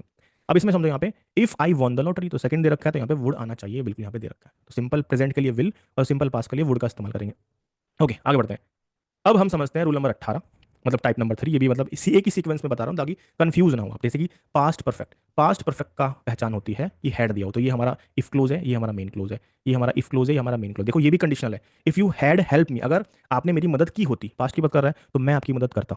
बात समझ में आए, तो ये भी तो कंडीशन ही है ना। तो कंडीशनल सेंटेंस की पहचान क्या है, आपको इफ दे रखा होगा। इसका चैप्टर बहुत बड़ा है, लेकिन मैं एक रूल जो इंपॉर्टेंट रूल बता रहा हूँ। अगर इफ वाला दे रखा है तो इस तरह से करना है। अगर पास्ट परफेक्ट दे रखा है आपको, अगर तो हेड पहचानना है, थर्ड फॉर्म पहचाननी है, तो यहाँ पे वुड हैव लगेगा। ध्यान रखो, वुड हैव, खाली इसमें हैव अगर यहाँ पे मिसिंग है तो क्वेश्चन गलत हो जाएगा। कि जब हेड हेल्प दे दिया वहाँ पे, पास्ट परफेक्ट है, तो वुड हैव का इस्तेमाल। जैसे यहाँ पे if I had won the lottery, तो इसमें देखो यहाँ पे हमने पहचाना कि हेड दे रखा है, मतलब तीसरा नंबर का रूल लगेगा। तो यहाँ पे वुड हैव का इस्तेमाल हम यहाँ पे करेंगे, to refer to the past and situations that did, जो अभी तक हुई नहीं है लेकिन वो कंडीशन में। अब आपको सर थोड़ा सा बता दो उसके बारे में। तो हमने तीन रूल डिस्कस करे इसमें, तीन रूल हमने डिस्कस करे। अब जैसे ये वाला क्वेश्चन है, ये क्वेश्चन एग्जाम में पूछा हुआ क्वेश्चन है, इसमें इसमें दे रखा है if I had not told you, तो हमें सिर्फ इतना चेंज करना है। तो जब हमें पता है कि भाई यहाँ पे हेड दे रखा है, हेड दे दिया, थर्ड फॉर्म दे दी, तो मैंने आपको बताया था तीसरे नंबर का रूल लग जाएगा, पास्ट परफेक्ट का रूल लग जाएगा। तो हमें पता है यहाँ पे किसका, जब हमें पता है कि तीसरा नंबर का रूल लगेगा, ये कंडीशनल सेंटेंस है पर पास्ट परफेक्ट दे रखा है, तो जो मेन क्लोज होगा उसमें वुड हैव का इस्तेमाल करेंगे। तो आप देखो यहाँ पे इन चारों में से आपको क्या, भाई ये इस्तेमाल नहीं करेंगे, सेकंड भी नहीं आएगा, थर्ड भी नहीं आएगा। क्वेश्चन का जो राइट आंसर होगा वो हमारा डी राइट, ये एग्जाम में पूछा हुआ क्वेश्चन है। ठीक है, तो ऐसे आपको इन क्वेश्चन को करना है। अब अगर आपको लगता है अब आप कि सर हमें तो ये समझ में आया, तो आप अपनी कॉपी नोट्स उठाओ, ये चैप्टर को पढ़ लो, ये जरूरी चैप्टर है हमारा। ठीक है, चलो आगे बढ़ते हैं। रूल नंबर 19 समझते हैं। अब देखो इस रूल के अलावा, इन तीनों रूल के अलावा एक हमारा और भी रूल है, इसी का ही है, इसको समझा देता हूँ। कि हर बार ये आपको फॉलो नहीं करना है। वो जो हमारी कंडीशंस थी वो हमारी कैसी थी, काल्पनिक थी। अगर ऐसा होगा तो मैं ऐसा करूंगा, अगर तुम मेरी मदद करते मैं तुम्हारी मदद करता, तो वो काल्पनिक है। लेकिन कुछ कंडीशन हमारी होती है जो हमारी रियल सिचुएशन होती है। जैसे मैं आपसे कहूँ, अगर आप मेरी रिस्पेक्ट करोगे तो आप रिस्पेक्ट पाओगे। अगर मैं बर्फ को पिघलाता हूँ, उसे गर्म करता हूँ, तो वो पिघल जाएगी। भाई ये तो रियल बात है ना। सॉरी, बात समझ में आई। भाई अगर आप बर्फ को हीट देते हो तो पिघल जाएगी, तो ये रियल सिचुएशन है ना। तो जब कभी देखो इन, अब एक हमारा जीरो कंडीशनल होता है, कैसे, we use a present tense, हम दोनों में ही प्रेजेंट का इस्तेमाल करेंगे। ये नहीं कि आप जैसे यहाँ पे आपको इफ क्लोज में आपको ये प्रेजेंट इंडेफिनिट दे, तो हमें विल का इस्तेमाल करोगे, नहीं।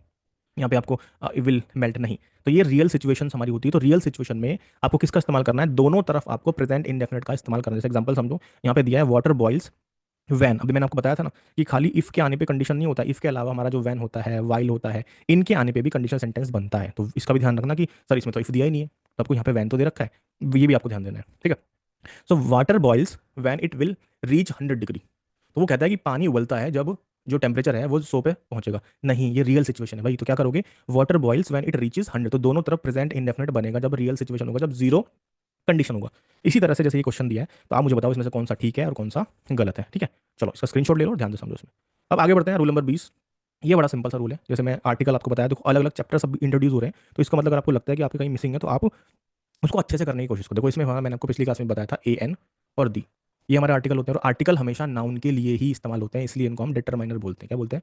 डिटरमाइनर, क्योंकि डिटरमाइनर जितने भी होते हैं वो नाउन से पहले ही इस्तेमाल होते हैं। इसका मतलब कि जो गंगा है, यमुना है, अरबियन सी है, ये सब हमारे नाउन दे रखे हैं। इसमें क्या है, इसमें सिंपल सा रूल है, मैंने पिछली क्लास में आपको ए एन के बारे में सिखाया था कि भाई ए एन कहाँ लगाते हैं। हम यहाँ सीखेंगे द के बहुत सारे रूल्स होते हैं कि द का यूज़, उसमें से एक रूल ये है कि जब भी कभी आपको कोई रिवर का नाम दे रखा है, किसी रेगिस्तान का नाम दिया है, किसी सेलेस्टियल बॉडी का नाम दिया है, किसी हिस्टोरिकल बिल्डिंग का नाम दिया है, किसी डायनेस्टी का नाम दिया है, किसी रिलीजन का नाम दिया है, किसी रिलीजियस बुक का नाम दिया है, तब आपको द का इस्तेमाल करना ही करना है किसी भी सेंटेंस में। अगर ये दे रखा है जैसे इसमें हिंदूज, मुस्लिम्स, मतलब धर्म के बारे में बात हो रही है, तो द हिंदूज मतलब धर्म के लिए हम द का इस्तेमाल करेंगे। उनकी जो रिलीजियस बुक है जैसे कि the Gita, the Bible, the Quran, okay, इस तरह से करके तो आपको द का इस्तेमाल करना ही है। तो इनको ध्यान रखना, जितनी भी रिवर है, अब रिवर में कोई भी रिवर का नाम अगर सोचते हो आप, जैसे कि the Ganga, the Yamuna, the Sutlej, the Ravi, the Vyas, the Brahmaputra, सब जितनी भी नदियां हैं उनसे पहले द लगाना ही पड़ेगा आपको। वो मिसिंग मिलता है तो वो गलत होगा। ठीक है, उसके बाद जितने भी हमारे जो कोई भी डायरेक्शन है, जैसे कि 4 डायरेक्शन हमारी होती है, जैसे कि the east, the west, the north, उससे आगे आपको द का इस्तेमाल हमेशा करोगे। जितनी भी डायनेस्टी है हमारी, जैसे कि द स्लेव, आपने हिस्ट्री में तो पढ़ा होगा ना, लोधी डायनेस्टी, ठीक है, तुगलक डायनेस्टी, इस तरह से करके हिस्ट्री अगर आप जानते हैं आपको पता होगा। कोई भी बिल्डिंग है, रेड फोर्ट हो गया, ताज महल महल हो गया, ठीक है, ओके, जितने भी राम मंदिर हो गया, तो जितने भी हमारे जो टेम्पल्स हैं उन सब से पहले आपको द का इस्तेमाल करना ही करना है। ठीक है, ओके, चलिए आगे बढ़ते हैं। जैसे मैंने आपसे बताया कि रिलीजियस बुक है और रिलीजन है, हिस्टोरिकल बिल्डिंग है, सेलेस्टियल बॉडी कौन होती है, जैसे कि पृथ्वी के बारे में बात हो रही है, सन के बारे में बात हो रही है, मून के बारे में बात हो रही है, इन सबसे पहले रेगिस्तान, जैसे कि the Thar desert, the Gobi deserts, और जितने भी हमारे आइलैंड्स होते हैं, जैसे कि और जितने भी हमारे जैसे कि ओशियन है, उन सबसे पहले हम किसका इस्तेमाल करेंगे, हमें द का इस्तेमाल करना है। उसको अच्छे से पढ़ लेना, बहुत सारे वर्ड्स हैं आपको एग्जाम में मिलते हैं, तो आपको इस्तेमाल करने ही करने हैं, द का इस्तेमाल करोगे ही करोगे। ठीक है, तो मतलब कि अब आपको ये लगा कि भाई आर्टिकल के अंदर भी रूल होते हैं, तो आपको देखना पड़ेगा। तो एक हमारा आर्टिकल चैप्टर होता है, ठीक है, उसके भी कुछ रूल्स हैं जो आपको पढ़ने होंगे, जैसे द का यूज़ करते हैं, एन का यूज़ कहाँ करते हैं, तो एग्जाम में कहीं पे भी पूछा जा सकता है। चलो, ये हमारा 21 नंबर का रूल है। और जैसे मैंने आपको पिछले वीडियो में अगर आपने देखी होगी, इसमें मैंने आपको नाउन के 2 रूल कराए थे, जिसमें क्या था, जिसमें मैंने बताया था कि कुछ नाउन्स ऐसे होते हैं जो अनकाउंटेबल नाउन होते हैं, तो अगर वो अनकाउंटेबल नाउन होते हैं तो आप उसको प्लूरल नहीं बना सकते हो। मैंने एक लिस्ट दी थी आपको। उसके बाद मैंने एक ऐसे नाउन, मतलब एक ऐसा रूल बताया था जिसमें कि कुछ नाउन्स ऐसे होते हैं जो प्लूरल फॉर्म में होते हैं, जैसे कि सीजर्स, तो आप उसके एस को हटा नहीं सकते हो। यहाँ पर हम 2 रूल कवर करने वाले हैं जो बड़े ही सिंपल से रूल है, नाउन के ही रूल है। अब जैसे कि इसमें आपको ये बिल्कुल अलग है, ये वाइस वर्सा, उसको समझोगे यहाँ पर कि जैसे कि मेथड, मतलब इसमें ये जो नाउन्स है जो आपको दिख रहे हैं, ये रूल कैसा है कि कुछ नाउन्स ऐसे हैं जो दिखने में कैसे होते हैं, वो प्लूरल फॉर्म में होते हैं, जैसे कि मैथमेटिक्स होता है, फिजिक्स होता है, इकोनॉमिक्स होता है, पॉलिटिक्स होता है, इनिंग्स होता है, समन्स होता है, बिलियर्ड्स होता है, diabetes, rickets, mumps, measles, rabies, इस तरह से। तो आप देखोगे इसमें कुछ सब्जेक्ट्स के नाम है, कुछ इसमें राइट, जैसे कि डायबिटीज है, रिकेट्स है, मम्स है, इसमें कुछ मतलब कि डिजीज के नाम दे रखे हैं आपको, ये कुछ इसमें, जैसे कि इसमें आपको कुछ गेल, मतलब जो है गेम के नाम दे रखे हैं, जैसे बिलियर्ड्स हो गया।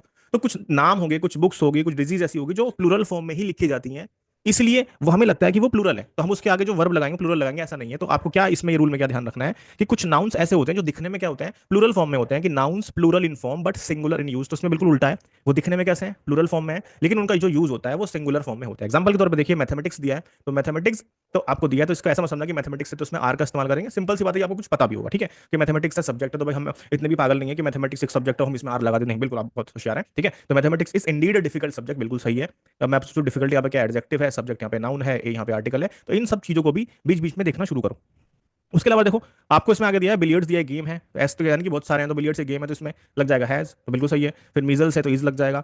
फोर्थ वाले में it is very difficult to chase a huge score in the second innings. पहली चीज समझो, यहाँ पे ये डी पार्ट में गलती है। पहली चीज इनिंग्स होता है, चाहे पहली इनिंग हो चाहे सेकंड इनिंग हो, वो इनिंग्स ही होता है, ध्यान रखना, इनिंग नहीं होता, इनिंग्स होता है। तो उसका भी ध्यान रखना है कि कभी आपको वहां पे इनिंग दे दे तो इनिंग इनिंग नहीं होता है। ठीक है, पांचवें में क्या दिया आपको, द फर्स्ट इनिंग्स, बिल्कुल ठीक है, यहाँ पे स्पेलिंग बिल्कुल सही दिया, इनिंग्स ऑफ द मैच यहाँ पे दिया है वाज, बिल्कुल सही है, वेरी सेंसेशनल, तो बिल्कुल सही है, इसमें कोई भी गलती नहीं है पांचवे में। तो हमने इसमें एक रूल समझा कि कुछ नाउन्स ऐसे होते हैं जो दिखने में कैसे होते हैं, प्लूरल, लेकिन वो सिंगुलर फॉर्म में इस्तेमाल होते हैं। लेकिन इसमें थोड़ा सा ट्रिक है, मैंने कुछ यहाँ पे रेड भी किया है। समन का मतलब बुलावा होता है और इसका प्लूरल फॉर्म भी होता है। समन मतलब क्या होता है भाई, ऑफिशियली फरमान, मतलब ऑफिशियली किसी को बुलाया गया है, ठीक है, कोर्ट में समन किया गया, ठीक है, आपको बुलाया इस तरह से।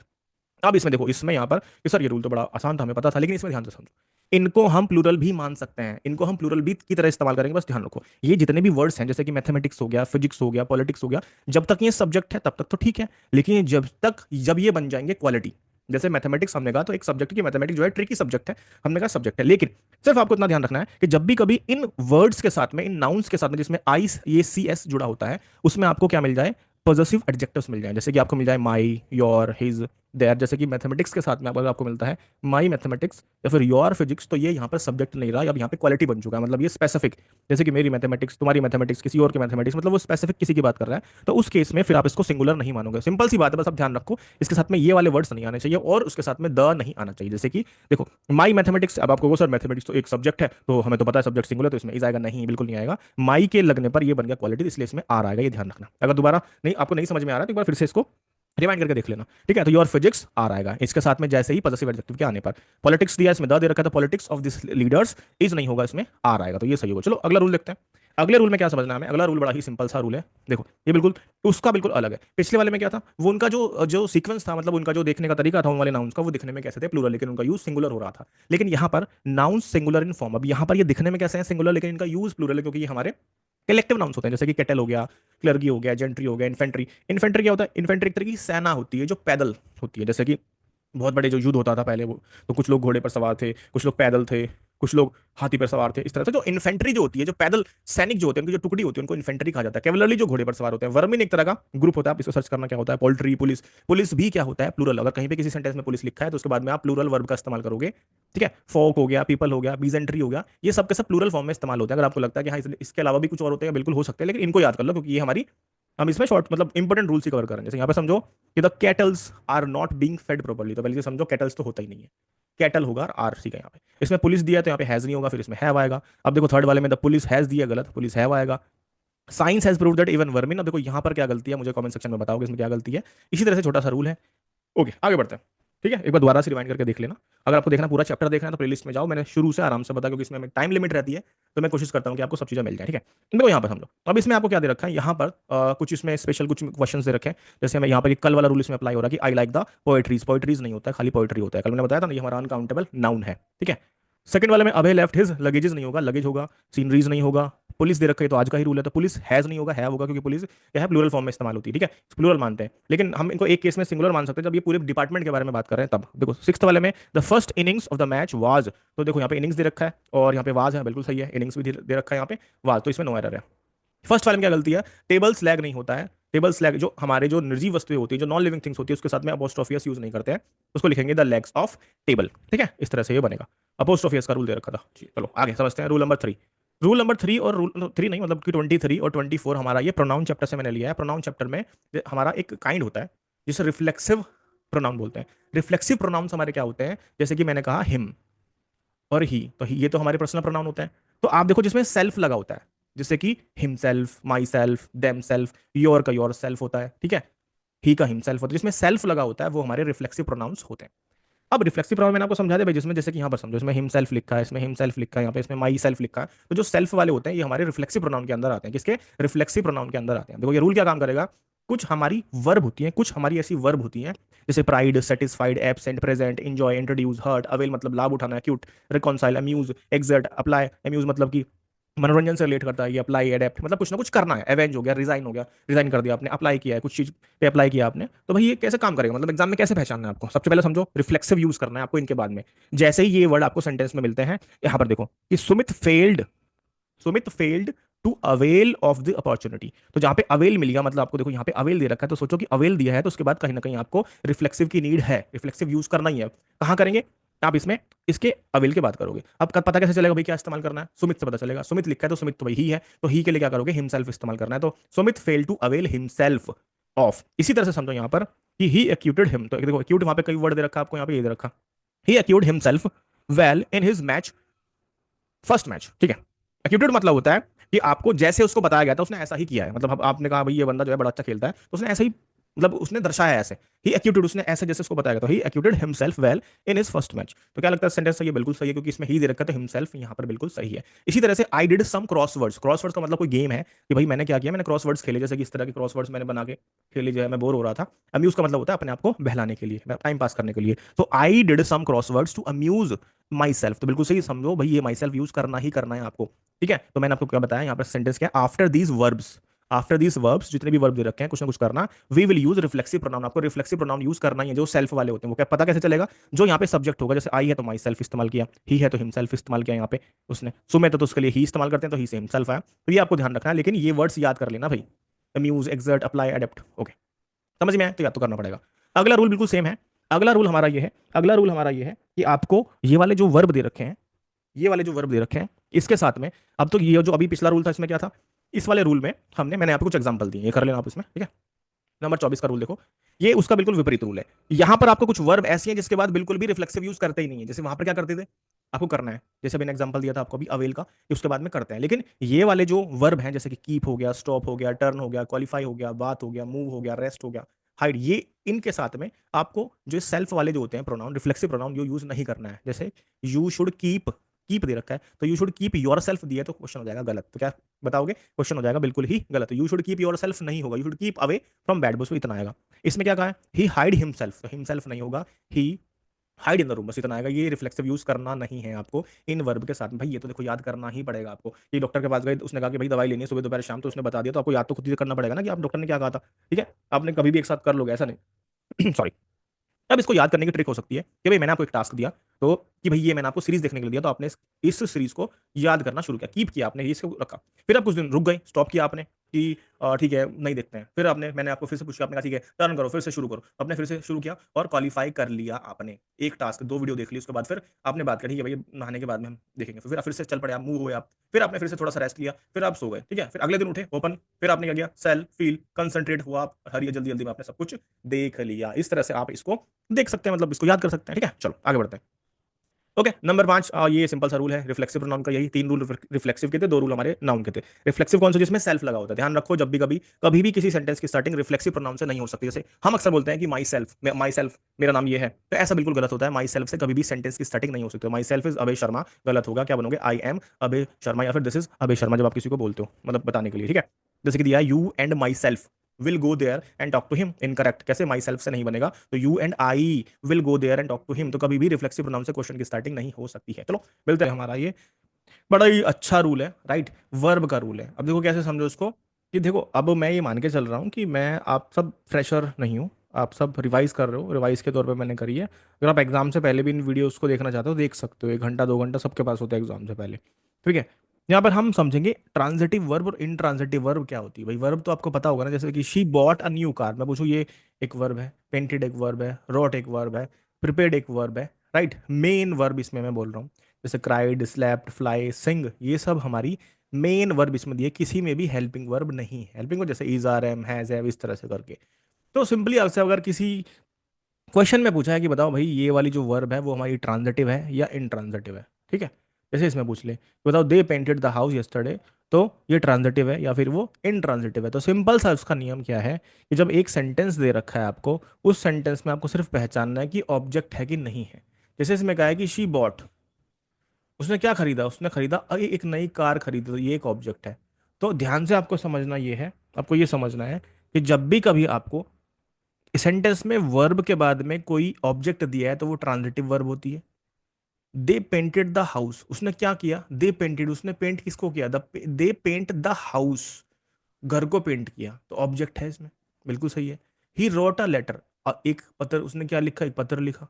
ही द शेफ प्रिपेयर्ड, उसने क्या प्रिपेयर किया? अ डिलीशियस मील, तो ये ऑब्जेक्ट है। तो ध्यान रखना है, जब भी कभी आपको किसी सेंटेंस में वर्ब दिए उसके बाद में ऑब्जेक्ट दे रखा है, तो इसका मतलब जो वर्ब आपको दी है वो ट्रांजिटिव वर्ब होती है। इन ट्रांजिटिव क्या होती है? इन ट्रांजिटिव वो वर्ब होती है जिसके बाद में ऑब्जेक्ट नहीं होता। जैसे एक सेंटेंस दिया सिंपल सा, आप कहोगे सर अगर लग जाए ऑब्जेक्ट, भाई जो आपको सेंटेंस दिया उसी में तो पूछेगा ना कि द बेबी क्राइड लाउडली। उसमें ये नहीं कि वो, उसने, इसमें तो ये कैसे हुआ, ये हमारा एडवर्ब है कि द बेबी क्राइड लाउड, तेज से वो रोई, जो बेबी है, इस तरह से। तो he slept early last night, तो ये ऑब्जेक्ट नहीं है। Birds fly in the sky, object नहीं है इसमें। शी सिंग्स ब्यूटीफुली, उसने कैसे गाया? अच्छे से गाया, ब्यूटीफुली। शी सिंग्स, इसमें वर्ब तो है लेकिन ऑब्जेक्ट नहीं है इसके बाद में, इसलिए इन वर्ब को हम कहेंगे इन ट्रांजिटिव वर्ब, उसको कहेंगे। सिंपल सी डेफिनेशन ये है यहाँ पर कि it, a transitive verb is a verb, वो ऐसी वर्ब होती है जिसके बाद ऑब्जेक्ट की रिक्वायरमेंट होती है सेंटेंस को कंप्लीट करने के लिए। लेकिन इन ट्रांजिटिव वर्ब में ऐसा कुछ भी नहीं होता है, ऑब्जेक्ट की जरूरत होती नहीं है। जैसे कि आपसे किसी ने, उसने कहा, उस लड़की ने कहा शी बॉट, वो कहती है कि मैंने खरीदी, आप कहोगे क्या? तो ऑब्जेक्ट उसको बताएगी ना कि अ न्यू कार। तो मतलब ऐसे वर्ब में जिसमें हमें, ऐसे वर्ब्स में जिसमें हमें ऑब्जेक्ट की नीड होती है, तो वो हमारे क्या होते हैं? अब वो भी आप देखने की जरूरत नहीं कि जरूरत है कि नहीं है, आपको तो इस सेंटेंस में बताना है बस। उसमें तो आपको ऑब्जेक्ट दे रखा है ना, तो आपको पता है हाँ ठीक है जरूरत है, तभी तो उसमें दे रखा है। ठीक है, वो अलग केस है कि जब आपको बनाना पड़ रहा है, लेकिन यहाँ पे पहचानना है तो बिल्कुल सही है। ट्रांजिटिव में आपको ऑब्जेक्ट देगा, इंट्रांजिटिव में आपको ऑब्जेक्ट नहीं देगा। इसको भी पढ़ लो। इन ईच सेंटेंस, प्रत्येक सेंटेंस में जो वर्ब होती है directly affects the object, object को डायरेक्ट इफेक्ट कर रही है कि शी पेंटेड, क्या पेंट किया, हाउस, उसने क्या लिखा, पत्र, उसने क्या बनाया, डिलीशियस मील, तो डायरेक्ट वो वहां पर उसको डायरेक्टली अफेक्ट करेगी। तो इन दीज सेंटेंस जो ऊपर दिया है कि वर्ब के बाद आपको कुछ भी ऑब्जेक्ट की जरूरत नहीं है, पूरा पूरा मीनिंग यहाँ पे दे रही है। ठीक है, तो सिंपल सा एक वर्ब में छोटा सा रूल था, आई होप समझ में आया होगा, पूछ लेता है। ठीक है, चलो 27 नंबर का रूल समझते हैं। यहाँ पर ये एडजेक्टिव टॉपिक्स है, ये एडजेक्टिव टॉपिक्स आपको दे रखा है। देखो, अब आप कहोगे सर एडजेक्टिव क्या होता है, भाई इतनी टाइम से हम चीज़ें पढ़ रहे हैं, एडजेक्टिव क्या होता है? एडजेक्टिव होता है ऐसे ऐसे वर्ड होते हैं जो जो नाउन के लिए इस्तेमाल होते हैं कि भाई जो नाउन है वो कैसा है। जैसे मैं कहता हूँ बिग एप्पल, तो एप्पल से पहले बिग लगा है, तो बिग क्या है? एडजेक्टिव है। लेकिन जो बिग वर्ड है आप उसको ऐसे भी लिख सकते हो बिग, तो उसके बाद बिगर भी लिख सकते हो, बिगेस्ट भी लिख सकते हो। तो आपने बिग को बिगर बिगेस्ट लिख दिया, स्मॉल स्मॉलर स्मॉलेस्ट लिख दिया, तो वो होती है कंपैरिजन, एडजेक्टिव ऑफ कंपैरिजन। तो वो हमारी तीन होती हैं डिग्रीज, पॉजिटिव, कंपैरेटिव और सुपरलेटिव डिग्री। ये मैं इसी में बताने वाला हूँ आपको। पॉजिटिव डिग्री में जैसे मैंने आपसे कहा, अभी जैसे कि मैंने वहाँ पे बिग कहा एप्पल, सो बिग, तो बिग होती है पॉजिटिव डिग्री। बिगर हो गया तो वो हमारी होगी कॉम्परेटिव डिग्री, और बिगेस्ट हो गया वो हमारा हो जाएगा सुपरलेटिव डिग्री। ठीक है, अब इनकी पहचान क्या है भाई, देखो ध्यान से समझो कहाँ पर कौन सी यूज करते हैं। तो पॉजिटिव डिग्री जो होती है हम जब कंपैरिजन नहीं करते, जब दो के बीच में कंपैरिजन होता है या फिर आपको देन दे रखा है या फिर दो के लिए कंपैरिजन करने में देन का इस्तेमाल करना ही करना होता है, और सुपरलेटिव डिग्री में द का इस्तेमाल किया जाता है, ये वाला आर्टिकल। जैसे यहाँ पर समझो, एक क्वेश्चन आया था एग्जाम में कि there is nothing dash than a busy life, आपको ये दे रखा है। आपको इसमें साफ पता चल रहा है कि जैसे गुड पॉजिटिव डिग्री है, इज ये कॉम्परेटिव डिग्री है, बेस्ट हमारा सुपरलेटिव डिग्री है, बेटर हमारा कॉम्परेटिव डिग्री है, मतलब इसमें डिग्रीज दे रखी है, मतलब एडजेक्टिव है ये। अब हमें कैसे भाई पता चले कि यहाँ पर कौन सी डिग्री लगेगी? तो देखो यहाँ पे देन दे रखा है, तो ये चीख चीख के हमें बता रहा है कि भाई कॉम्परेटिव डिग्री की जरूरत है। इसका मतलब यहाँ पे गुड तो आएगा नहीं, बेस्ट भी नहीं आएगा, बस इन दोनों से हमें चूज करना है कि कौन सा सही होगा। ठीक है, आप चूज करके देखो। There is nothing than, there is nothing better than a busy life, तो उसमें डी इसमें राइट आंसर है। ठीक है, तो ये तो समझ में आया ये वाला फंडा आपको कि भाई डिग्रीज की क्या बात होती है। अब यहाँ पे समझो, एडजेक्टिव का ही एक रूल है। अब देखो यहाँ पर देन दे रखा है, देन, अब आप कहोगे देन, अभी समझ में आया ना कि देन कब यूज करते हैं? कॉम्परेटिव डिग्री में देन का इस्तेमाल करते हैं जब कंपैरिजन करते हैं। ठीक है, अब एक सेंटेंस देखो, इसमें क्या कहा गया है? He is senior to all his colleagues, मतलब कंपैरिजन हो रहा है कि नहीं हो रहा है? बिल्कुल हो रहा है। तो आप कहोगे सर सीनियर के बाद तो देन लगना चाहिए कि ही is senior then all his colleagues, लेकिन नहीं, ध्यान ये रखना है, ये वर्ड्स को लिख लो, इन्फीरियर सुपीरियर जिसमें आई ओ आर लग रहा है, आई ओ आर लग रहा है, junior senior posterior anterior prior superior inferior, सब में आई ओ आर लिखा है। तो ध्यान रखो जब ये वाले एडजेक्टिव आपको मिलेंगे तो उसके बाद में आपको देन इस्तेमाल करना नहीं है। तो क्या इस्तेमाल करोगे? फिर आपको टू का इस्तेमाल करना है। तो ही इज सीनियर टू बिल्कुल सही है, all his colleagues are junior के बाद देन हमें लगता है कि देन आना चाहिए, लेकिन ध्यान रखना इन वाले वर्ड्स में सात जो आपको वर्ड दे रखे हैं जिसमें आई ओ आर है, तो आपको टू का इस्तेमाल करना है, देन का इस्तेमाल नहीं करना है। एक क्वेश्चन और देख लो, यहाँ पर क्या दिया है इसमें कि नाउ अडेज सेवरल प्लास्टिक आर सुपीरियर दिया है। तो देखो ये तो यहाँ पे सुपीरियर ये वाला मिल गया, तो सुपीरियर के बाद क्या लगेगा? आपको सर सुपीरियर के बाद तो देन लगना चाहिए, नहीं क्यों लगेगा भाई देन? बताया ना कि इन केस में आपको टू का इस्तेमाल करना है, इन सात के साथ में इसको रट लो।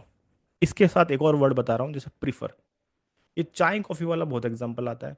प्रीफर की आप चाय प्रीफर करते हो, कॉफी प्रीफर करते हो, तो उसके बाद ध्यान रखना उसके बाद भी टू का ही इस्तेमाल करते हैं, देन का इस्तेमाल नहीं करते हैं। ठीक है, चलो पूरा चैप्टर देखना है तो भाई देखो, अब मैं मान के चल रहा हूँ कि आपको बेसिक चीजें तो पता है ना, कि जब भी आप रिवाइज कर रहे हो तो ये क्वेश्चंस को पढ़ लेना, रट लेना रूल्स को। ठीक है, चलो 28 नंबर का रूल समझते हैं, ये भी हमारा एडजेक्टिव टॉपिक का है, ध्यान से समझो इस क्वेश्चन को। सबसे पहले मैं यहाँ पर पढ़ के बताऊंगा। देखो इसमें क्या दिया है आपको, the climate condition of Mumbai is better than that of Delhi. तो यहाँ पर हम दो चीज यहाँ पर समझेंगे, दैट ऑफ की कहानी और दोज ऑफ की कहानी। दैट ऑफ का इस्तेमाल हम करते हैं सिंगुलर के लिए, और दोज ऑफ का इस्तेमाल करते हैं प्लूरल के लिए। ये कहीं पर लिख लो, मैंने यहाँ पे नीचे लिखा भी है, पूरा पढ़ूंगा तो और टाइम हो जाएगा, लेकिन ध्यान रखना। ठीक है, दैट ऑफ का इस्तेमाल सिंगुलर के लिए, एक के लिए, और दोज ऑफ का प्लूरल के लिए, वो भी कब? जब कंपैरिजन करते हैं। ठीक है, लेकिन अगर मैं यहाँ से भी इसको गायब कर रहा हूँ, मैं यहाँ इसको उसको गायब कर रहा हूँ, दोज ऑफ को गायब कर रहा हूँ, ये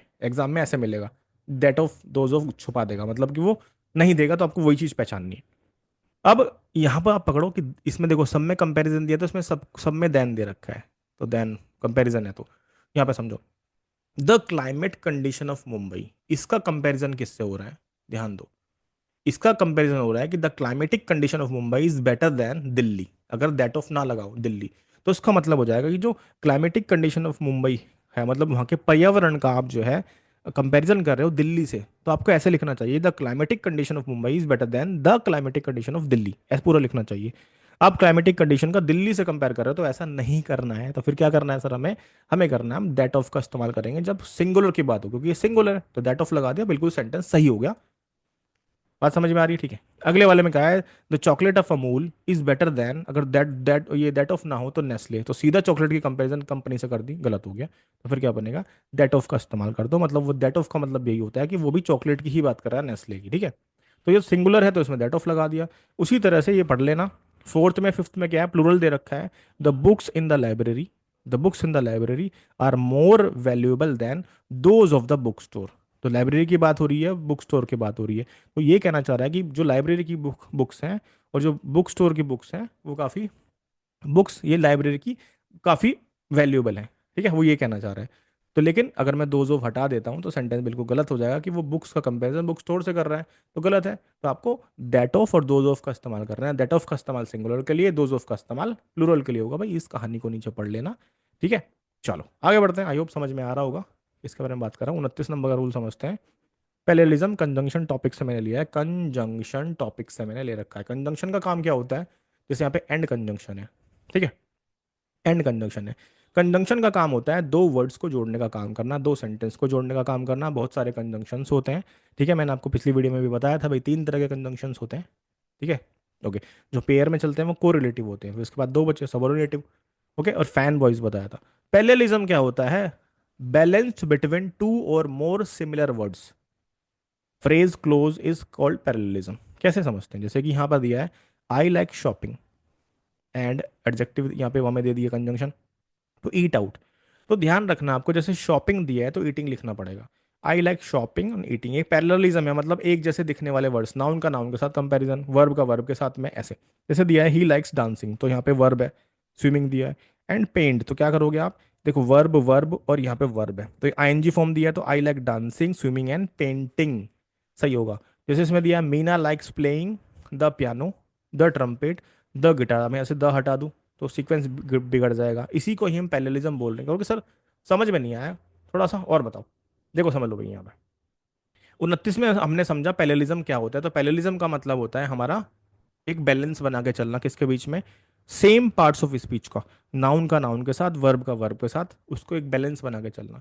लेकिन दिक्कत यह है कि हम कहाँ तक बैलेंस बनाएंगे, तो आपको ये ध्यान दो, जब कोरिलेटिव कंजंक्शंस होते हैं जो पेयर में चलते हैं, जैसे कि ईदर के साथ और, नीदर के साथ nor, not only but also, both के साथ एंड, पहली चीज तो यही ध्यान रखना कि ये हमेशा इसी पेयर में चलते हैं। अगर ईदर के साथ नॉट दे दिया गलत हो गया, नीदर के साथ और दे दिया तो गलत हो गया।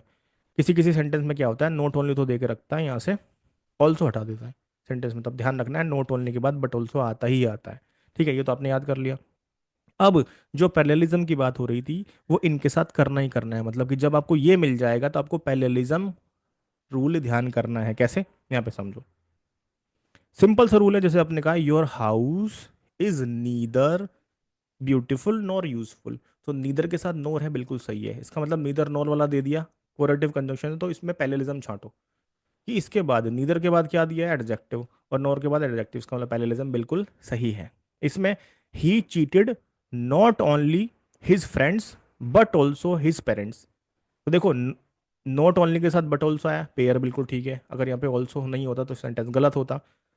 अब जब आपने देख लिया भाई पेयर ठीक है, तो उसके बाद देखो कि इसके बाद में क्या दे रखा है और उसके बाद में क्या दिया है, तो हिज फ्रेंड्स और हिज पेरेंट्स, तो बात समझ में आ रही है आपको, ठीक है। आगे बढ़ते हैं, इसी तरह से समझो थर्ड वाले में, यहाँ पे देखो ही इज नॉट ओनली और बट ऑल्सो ठीक दिया है, तो आप पैरेललिज्म समझो, नॉट ओनली के बाद पहले एक आर्टिकल है, इधर भी आर्टिकल दिया है, यहाँ पे एन आएगा, ठीक है।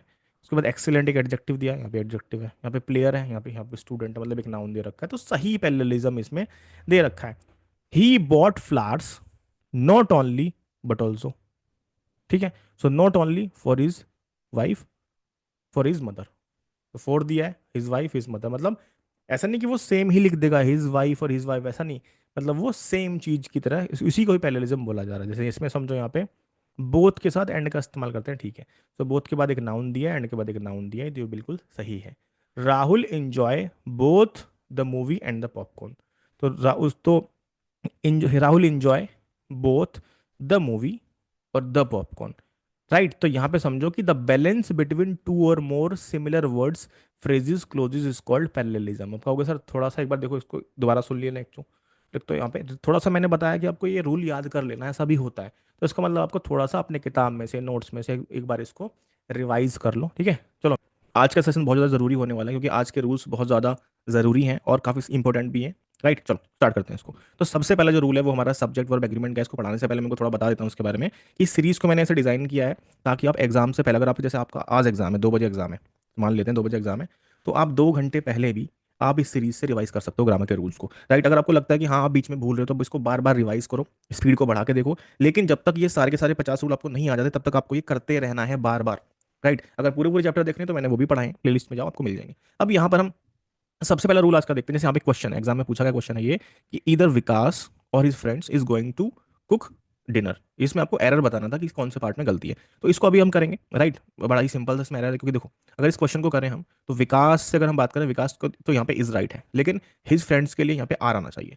तो ऐसे केस में हम कैसे पता लगाएं कि हमें विकास या फिर हिज फ्रेंड्स किसके अकॉर्डिंग, दो सब्जेक्ट इसमें दे रखे हैं, तो किसके अकॉर्डिंग हम यहाँ पे वर्ब लगाएंगे। तो देखो ये सब्जेक्ट वर्ब एग्रीमेंट का एक क्वेश्चन दे रखा है। इसमें आपको देखना क्या है कि जब भी आपको देखो वैन टू और मोर सब्जेक्ट, जब आपको एक सब्जेक्ट ये हो गया, एक ये हो गया, या तो दो सब्जेक्ट या फिर दो से ज्यादा सब्जेक्ट आपको दिए हुए हैं और वो कनेक्ट करते हैं, वो जुड़े होते हैं ईदर और के साथ में, जैसे यहाँ पर ईदर है और उसके साथ और दिया, तो एक सब्जेक्ट ही एक सब्जेक्ट है, मतलब कि दो सब्जेक्ट आपको ईदर और या फिर नीदर नॉर के साथ में जुड़े होते हैं। तो आपको वर्ब कौन सी लगाएं, वही सबसे ज्यादा कंफ्यूजिंग रहती है। तो उसी को ही सब्जेक्ट वर्ब एग्रीमेंट बोलते हैं, कि जब हमारे पास दो सब्जेक्ट होते हैं, जब एक सब्जेक्ट होगा तो इजी होता है मतलब हमें वर्ब को लगाना, लेकिन जब दो होते हैं थोड़ी सी मुश्किल होती है। तो उसके छोटे छोटे रूल्स हैं सब्जेक्ट वर्ब एग्रीमेंट के, कि इधर और, नीदर नोर या फिर सिंगल और दे रखा है, तो उस केस में हमेशा आपको जब वर्ब लगाओगे, तो जहां पर भी आपको वर्ब दी हुई है उसके पास वाला आपको सब्जेक्ट देखना है। मैं फिर से एक बार बोलूंगा कि जहां पर भी आपको वर्ब लगानी है उसके पास वाला देखो। तो आप देखो जल्दी से मुझे बताओ कि यहाँ पर पास वाला सब्जेक्ट कौन सा, तो आप बताओगे सर यहाँ पे तो पास वाला सब्जेक्ट हिज फ्रेंड्स है। तो इसका मतलब ये है कि यहाँ पर जो वर्ब लगेगी वो हिज फ्रेंड्स के अकॉर्डिंग लगेगी। तो यहाँ पर जल्दी से बताओ, इज यहाँ पर राइट है, नहीं, यहाँ पर इज राइट नहीं है।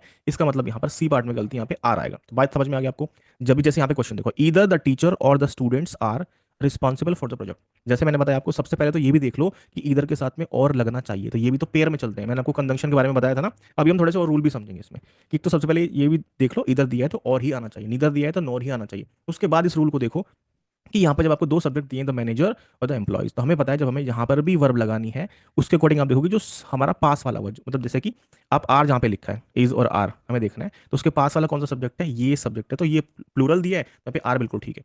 Since employees is closer to the verb, जो पास वाला होगा, या फिर किसी किसी किताब में ये भी दिया होता है कि जो हमारा सेकंड सब्जेक्ट होता है उसके अकॉर्डिंग हम वर्ब लगाते हैं। जैसे एक क्वेश्चन यहाँ देखो, इधर द कैट सिंगुलर है और द डॉग्स प्लूरल दे रखा है, तो यहाँ पे हमें हैव देखना है कि ये सही है या गलत है। तो आप देखो कि यहाँ पे इसमें आपको वर्ब दी है, हेल्पिंग वर्ब, तो पास वाला सब्जेक्ट कौन सा है, डॉग है, तो इसका मतलब यहाँ पे सेंटेंस बिल्कुल सही है, राइट। अब यहाँ पर जैसे मैंने आपको बोला कि either Vikas or his friends is going to cook dinner, तो ये मैंने आपको बता दिया। यहाँ पे सब्जेक्ट नंबर 1 है, सब्जेक्ट नंबर 2 है, यहाँ पे हमें वर्ब लगानी है, तो हम देखेंगे कि पास वाला सब्जेक्ट कौन सा था, इसके अकॉर्डिंग हमने यहाँ पे वर्ब लगाई। इसी तरीके से आप इन क्वेश्चन को भी करके देखो। जैसे क्वेश्चन यहाँ भी कर लेते हैं कि neither the teachers subject number 1, the student subject number 2, हमें यहाँ पे वर्ब लगानी, तो आप देखो कौन सा पास में स्टूडेंट, तो स्टूडेंट सिंगुलर है, तो यहाँ पे क्या आएगा, हैज आ जाएगा। इसी तरह से neither the engineers not the technician, तो हमें यहाँ पे वर्ब लगानी, हम देखेंगे पास वाला कौन सा है, टेक्नीशियन है, राइट। तो ये सिंगुलर है, तो इसमें वाज आना चाहिए। तो आई होप आपको समझ में आया होगा, सिंपल सा रूल था।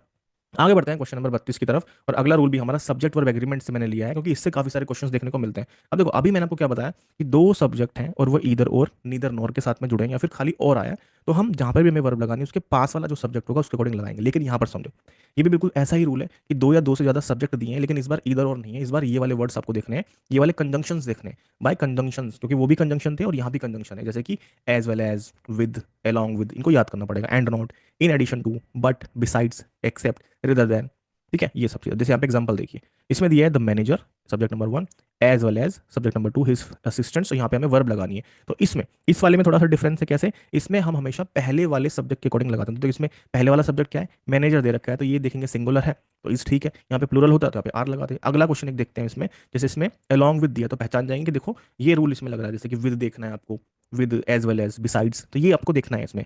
यही हमारी पहचान है। अगर आपको अलॉन्ग विद दिया है तो आपको सर ने बताया था अलॉन्ग विद दिया है, एज वेल एज दिया है, एंड नॉट दिया है, तो हम पहले वाले सब्जेक्ट के अकॉर्डिंग लगाएंगे। अगर ये सिंगुलर होगा तो सिंगुलर लगाओ, प्लूरल होगा तो प्लूरल लगाओ। तो बुक इसमें क्या है? सिंगुलर है, तो वाज यहाँ बिल्कुल सही दे रखा है। जैसे ये क्वेश्चन तो पिछले वाले रूल का है, नीदर वाला।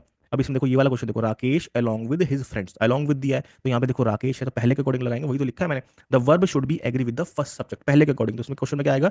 इज यहाँ पर आ जाएगा, Rakesh along with his friends. तो बात समझ में आ रही है? दो ही रूल है हमारे इसमें। आपको वर्ब देखनी थी, दो सब्जेक्ट अगर आपको दे रखे हैं, लेकिन आपको देखना पड़ेगा कंजंक्शन क्या दिए। तो ईदर और, नीदर नोर या और दे रखा है, तो आप सेकंड के अकॉर्डिंग या फिर जो पास वाला होगा वर्ब के पास उसके अकॉर्डिंग लगाओगे। लेकिन इस वाले में क्या है? दो सब्जेक्ट दिए होंगे, दो से ज्यादा दिए होंगे, लेकिन वो इन कंजंक्शन के साथ जुड़े होने चाहिए। लेकिन सबसे ज्यादा आपको ध्यान रखना, जैसे कि इसमें एज वेल एज हो गया, लेकिन ये आपको देखो पढ़ना पड़ेगा। स्क्रीनशॉट ले लो, मैंने बहुत सारे एग्जांपल्स दिए हैं, राइट? तो आपको समझ में आ जाएगा। चलो आगे बढ़ते हैं।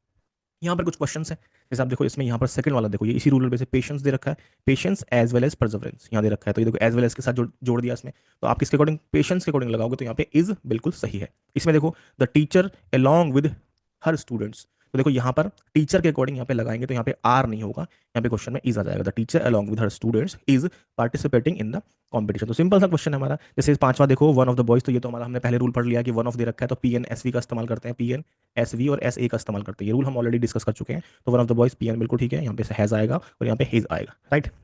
चलो क्वेश्चन नंबर फर्स्ट और फोर्थ जो है ये भी एक रूल है, आप मुझे बताओ इसमें क्या होना चाहिए, राइट? अगर आपको पता है इसके बारे में। आगे बढ़ते हैं। Question number 33।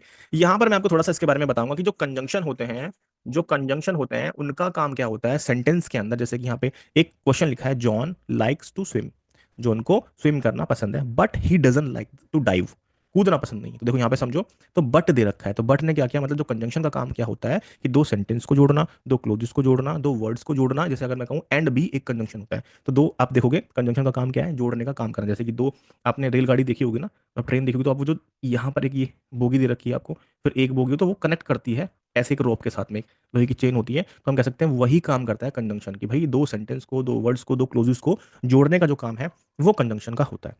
कंजंक्शन हमारे तीन तरह के होते हैं, एक कोऑर्डिनेट होता है, सबऑर्डिनेट होता है, कोरिलेटिव होता है। ये तीन ही तरह के होते हैं, इनको पहचानना बड़ा आसान है, क्योंकि जो कोऑर्डिनेटिंग कंजंक्शंस होते हैं वो केवल सात होते हैं, वो होते हैं सात। फैन बॉयज, फैन बॉयज आप इसको समझोगे, इस एफ का मतलब यहाँ पे क्या है? फोर है, ए का मतलब एंड है, एन का मतलब नोर है। आप देखोगे ये मैंने सभी यहाँ लिख रखे हैं साथ के साथ, आप इसको यहाँ पे लिख सकते हो भाई। ए का मतलब भाई एंड हो गया, एन का मतलब नोर हो गया, बी का मतलब बट हो गया, ओ का मतलब और हो गया, वाई का मतलब येट हो गया, एस का मतलब, तो ये सात ही होते हैं जो कोऑर्डिनेटिंग कंजंक्शंस का काम करते हैं, राइट?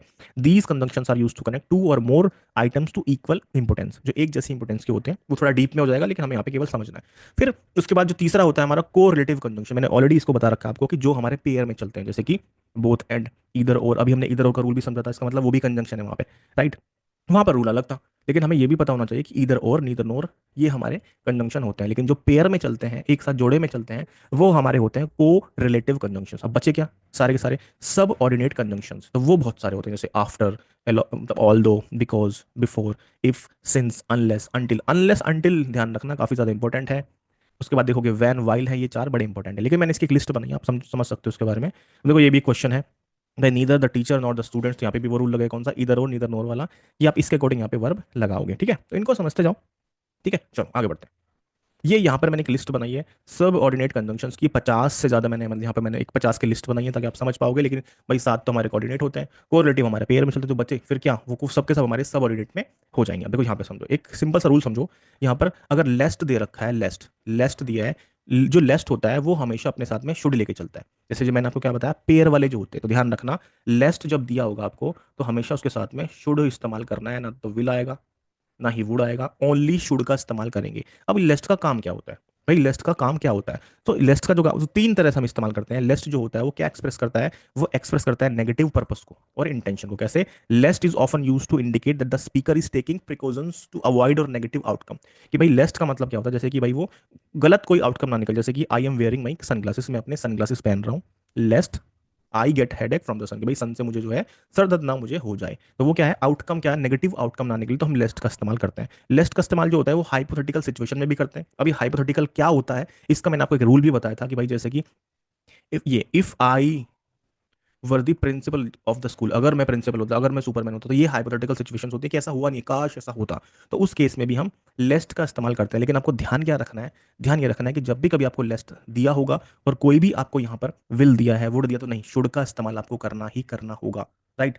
और उसके बाद तीसरा, use lest in a dependent clause. भाई ये डिपेंडेंट और इंडिपेंडेंट क्लोज क्या होती है, ये थोड़ा सा आपको समझना पड़ेगा। क्लोज क्या होती है, ये सेंटेंस की तरह होती है। क्लोज में बेसिकली कंपलसरी क्या होता है, सब्जेक्ट और वर्ब का होना। इंडिपेंडेंट क्लोज वो होती है जिसको पढ़ के आपको पूरा पूरा एक मीनिंग पता चल जाए। लेकिन डिपेंडेंट क्लोज क्या होती है, जिसमें आपको वो अधूरी चीज मिल जाए कि भाई अधूरा है। तो ध्यान रखो, जितने भी हमारे जो सबऑर्डिनेट कंजंक्शंस होते हैं वो हमेशा डिपेंडेंट क्लोज के साथ में इस्तेमाल होते हैं, ठीक है। चलो इसके बारे में थोड़ा बस इसमें आपको ध्यान क्या रखना है, लेस्ट दे रखा है तो शुड का इस्तेमाल आपको करना है, शुड ध्यान रखना, ठीक है। 34 देखते हैं, देखो यहाँ पर देखो इसको, इसमें अलग से रूल एक बता देता हूँ। जैसे कि आपको डाउट और डाउटफुल, ये दो वर्ड आपको ध्यान रखने हैं, डाउट और डाउटफुल। थोड़ी सी ये वीडियो लंबी हो जाएगी, लेकिन समझाना है, वैसा तो है नहीं कि मुझे इसको खाली रीड रीड करना, आपको समझाना भी होता है। देखो इसमें ध्यान से समझो। अब डाउट और डाउटफुल के केस में इफ अफर्मेटिव सेंटेंस, अब देखो सेंटेंस हमारे कई तरह के होते हैं। एक हमारा अफर्मेटिव होता है, अफर्मेटिव, ठीक है। नेगेटिव होता है हमारा, उसको हम असर्टिव भी बोलते हैं, दोनों को मिला के। एक हमारा इंटरोगेटिव होता है। तो मैं इसी की बात कर रहा हूँ, जब सेंटेंस में आपको क्या दिया हो, डाउट और डाउटफुल आपको दे रखा हो, जैसे कि डाउट दिया है और डाउटफुल दे रखा है यहाँ पे।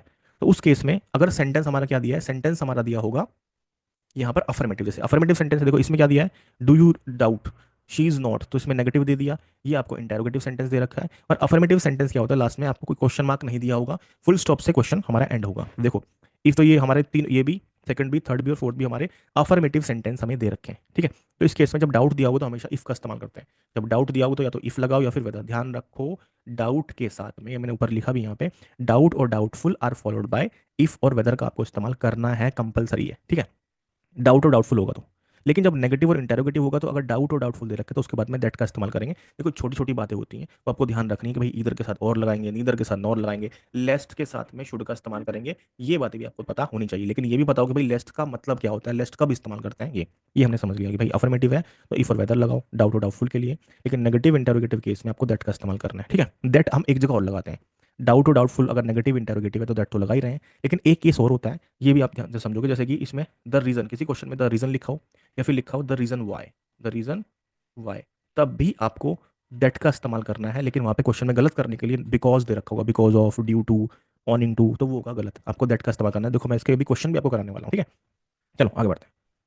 अब भाई इसके बारे में समझ लो, जैसे कि जो इफ होता है, जो वेदर होता है, अभी मैंने बताया ना कि भाई इफ और वेदर का इस्तेमाल करोगे। अभी जस्ट हमने एक रूल समझाया कि भाई डाउट और डाउटफुल दिया होगा, डाउट और डाउटफुल दिया होगा तो हम इफ या वेदर का इस्तेमाल करेंगे। ये तो एक चीज होगी। लेकिन आपको ये भी तो पता हो भाई इफ और वेदर होते क्या है। तो अभी मैंने 50 की लिस्ट बताई थी और ये बताया था इफ और जो वेदर होते हैं हमारे, वो सब ऑर्डिनेट कंजंक्शन होते हैं। देखो यहाँ पे समझो, सब ऑर्डिनेट कंजंक्शन जो होते हैं वो क्या करते हैं, वो इंडिपेंडेंट क्लोज को, वो जो इंडिपेंडेंट क्लोज है, इंडिपेंडेंट क्लोज को नहीं करते हैं, वो डिपेंडेंट क्लोज को करते हैं। ध्यान से समझो, इसमें डिपेंडेंट क्लोज को जोड़ने में हमेशा हम एक डिपेंडेंट जो होता है, जो सबऑर्डिनेट क्लोज होता है, उसका इस्तेमाल करते हैं। मैं फिर से आपको बता रहा हूँ, ध्यान से समझो।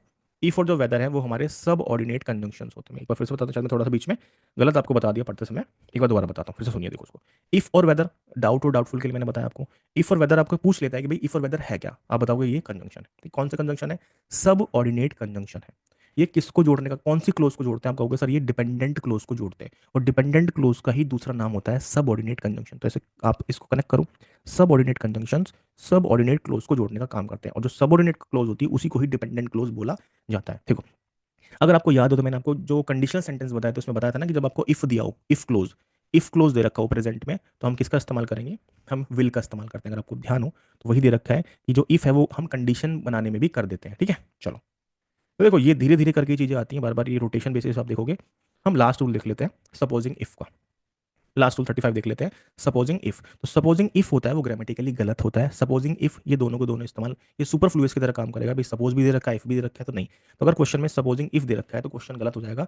खाली आपको सपोज का इस्तेमाल करना है या फिर व्हाट इफ का इस्तेमाल कर सकते हैं। तो ग्रामेटिकली करेक्ट नहीं है। The word supposing already applies a condition और एजम्पशन, तो it does not need to be followed by if. Instead आपको क्या करना है, यू कैन यूज सपोज और what if to express hypothetical situation. अब ये बार बार हाइपोथेटिकल सिचुएशन आ रहा है, तो भाई इसके बारे में थोड़ा सा आप पढ़ ही लेना कि भाई ये हाइपोथेटिकल सिचुएशन होती क्या है। मुझे बोलोगे तो मैं समझा दूंगा। लेकिन अब देखो, जब आप इन लेसन्स को देख रहे हो, रूल्स को पढ़ रहे हो, समझ में आ रहा है, तो भाई एक दो कमेंट भी कर दिया करो कि आपको चीज़ें समझ में आ रही है। कुछ आपको और रूल्स आपको अगर चाहिए तो वो मैं आपको एक्सप्लेन कर दूंगा, राइट। थोड़ा सा लिख दिया करो ताकि चीज़ें और क्लियर हो जाएं। और मैं इस सीरीज़ को बहुत जल्दी फिनिश भी करने वाला हूँ। तो यहाँ पे आप देखोगे सपोज बिल्कुल ठीक है। ओके चलो आगे बढ़ते हैं। अब हम लास्ट में बस एक कुछ क्वेश्चंस कर लेते हैं ताकि आपको समझ में आ जाए। और ये सब हम यहाँ पर कंसोलिडेट कर दें रूल्स को। तो अभय वर्क्स हार्ड लेस्ट, लिस्ट दे दिया।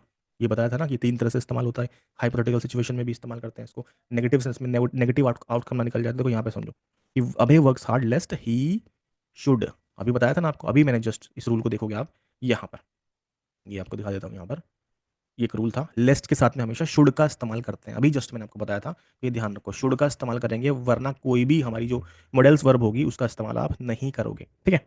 चलो थोड़ा सा लंबा लेक्चर हो गया, लेकिन बताना जरूरी था। ओके, तो पहले वाले इसमें गलती क्या है कि आपको जब लिस्ट दे रखा है तो आपको यहाँ पर शुड का इस्तेमाल करना, ही शुड फेल। अब स्कार्सली वाला ये रूल कहाँ से बीच में आ गया, चलो कोई नहीं।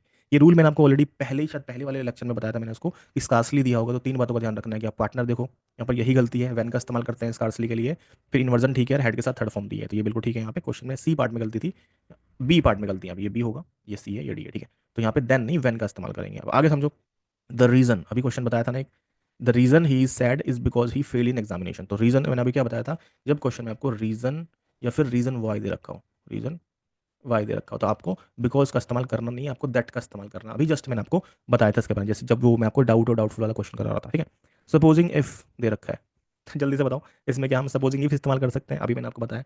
आई होप आपको लेक्चर्स पसंद आ रहे होंगे। आज की वीडियो में हम ज्यादा फोकस करेंगे प्रेपोजिशंस पे, राइट, क्योंकि इसके मैंने रूल अभी तक बताया नहीं है, तो चलो इसको करते हैं। तो सबसे पहले समझते हैं भाई ये प्रेपोजिशंस होता क्या है।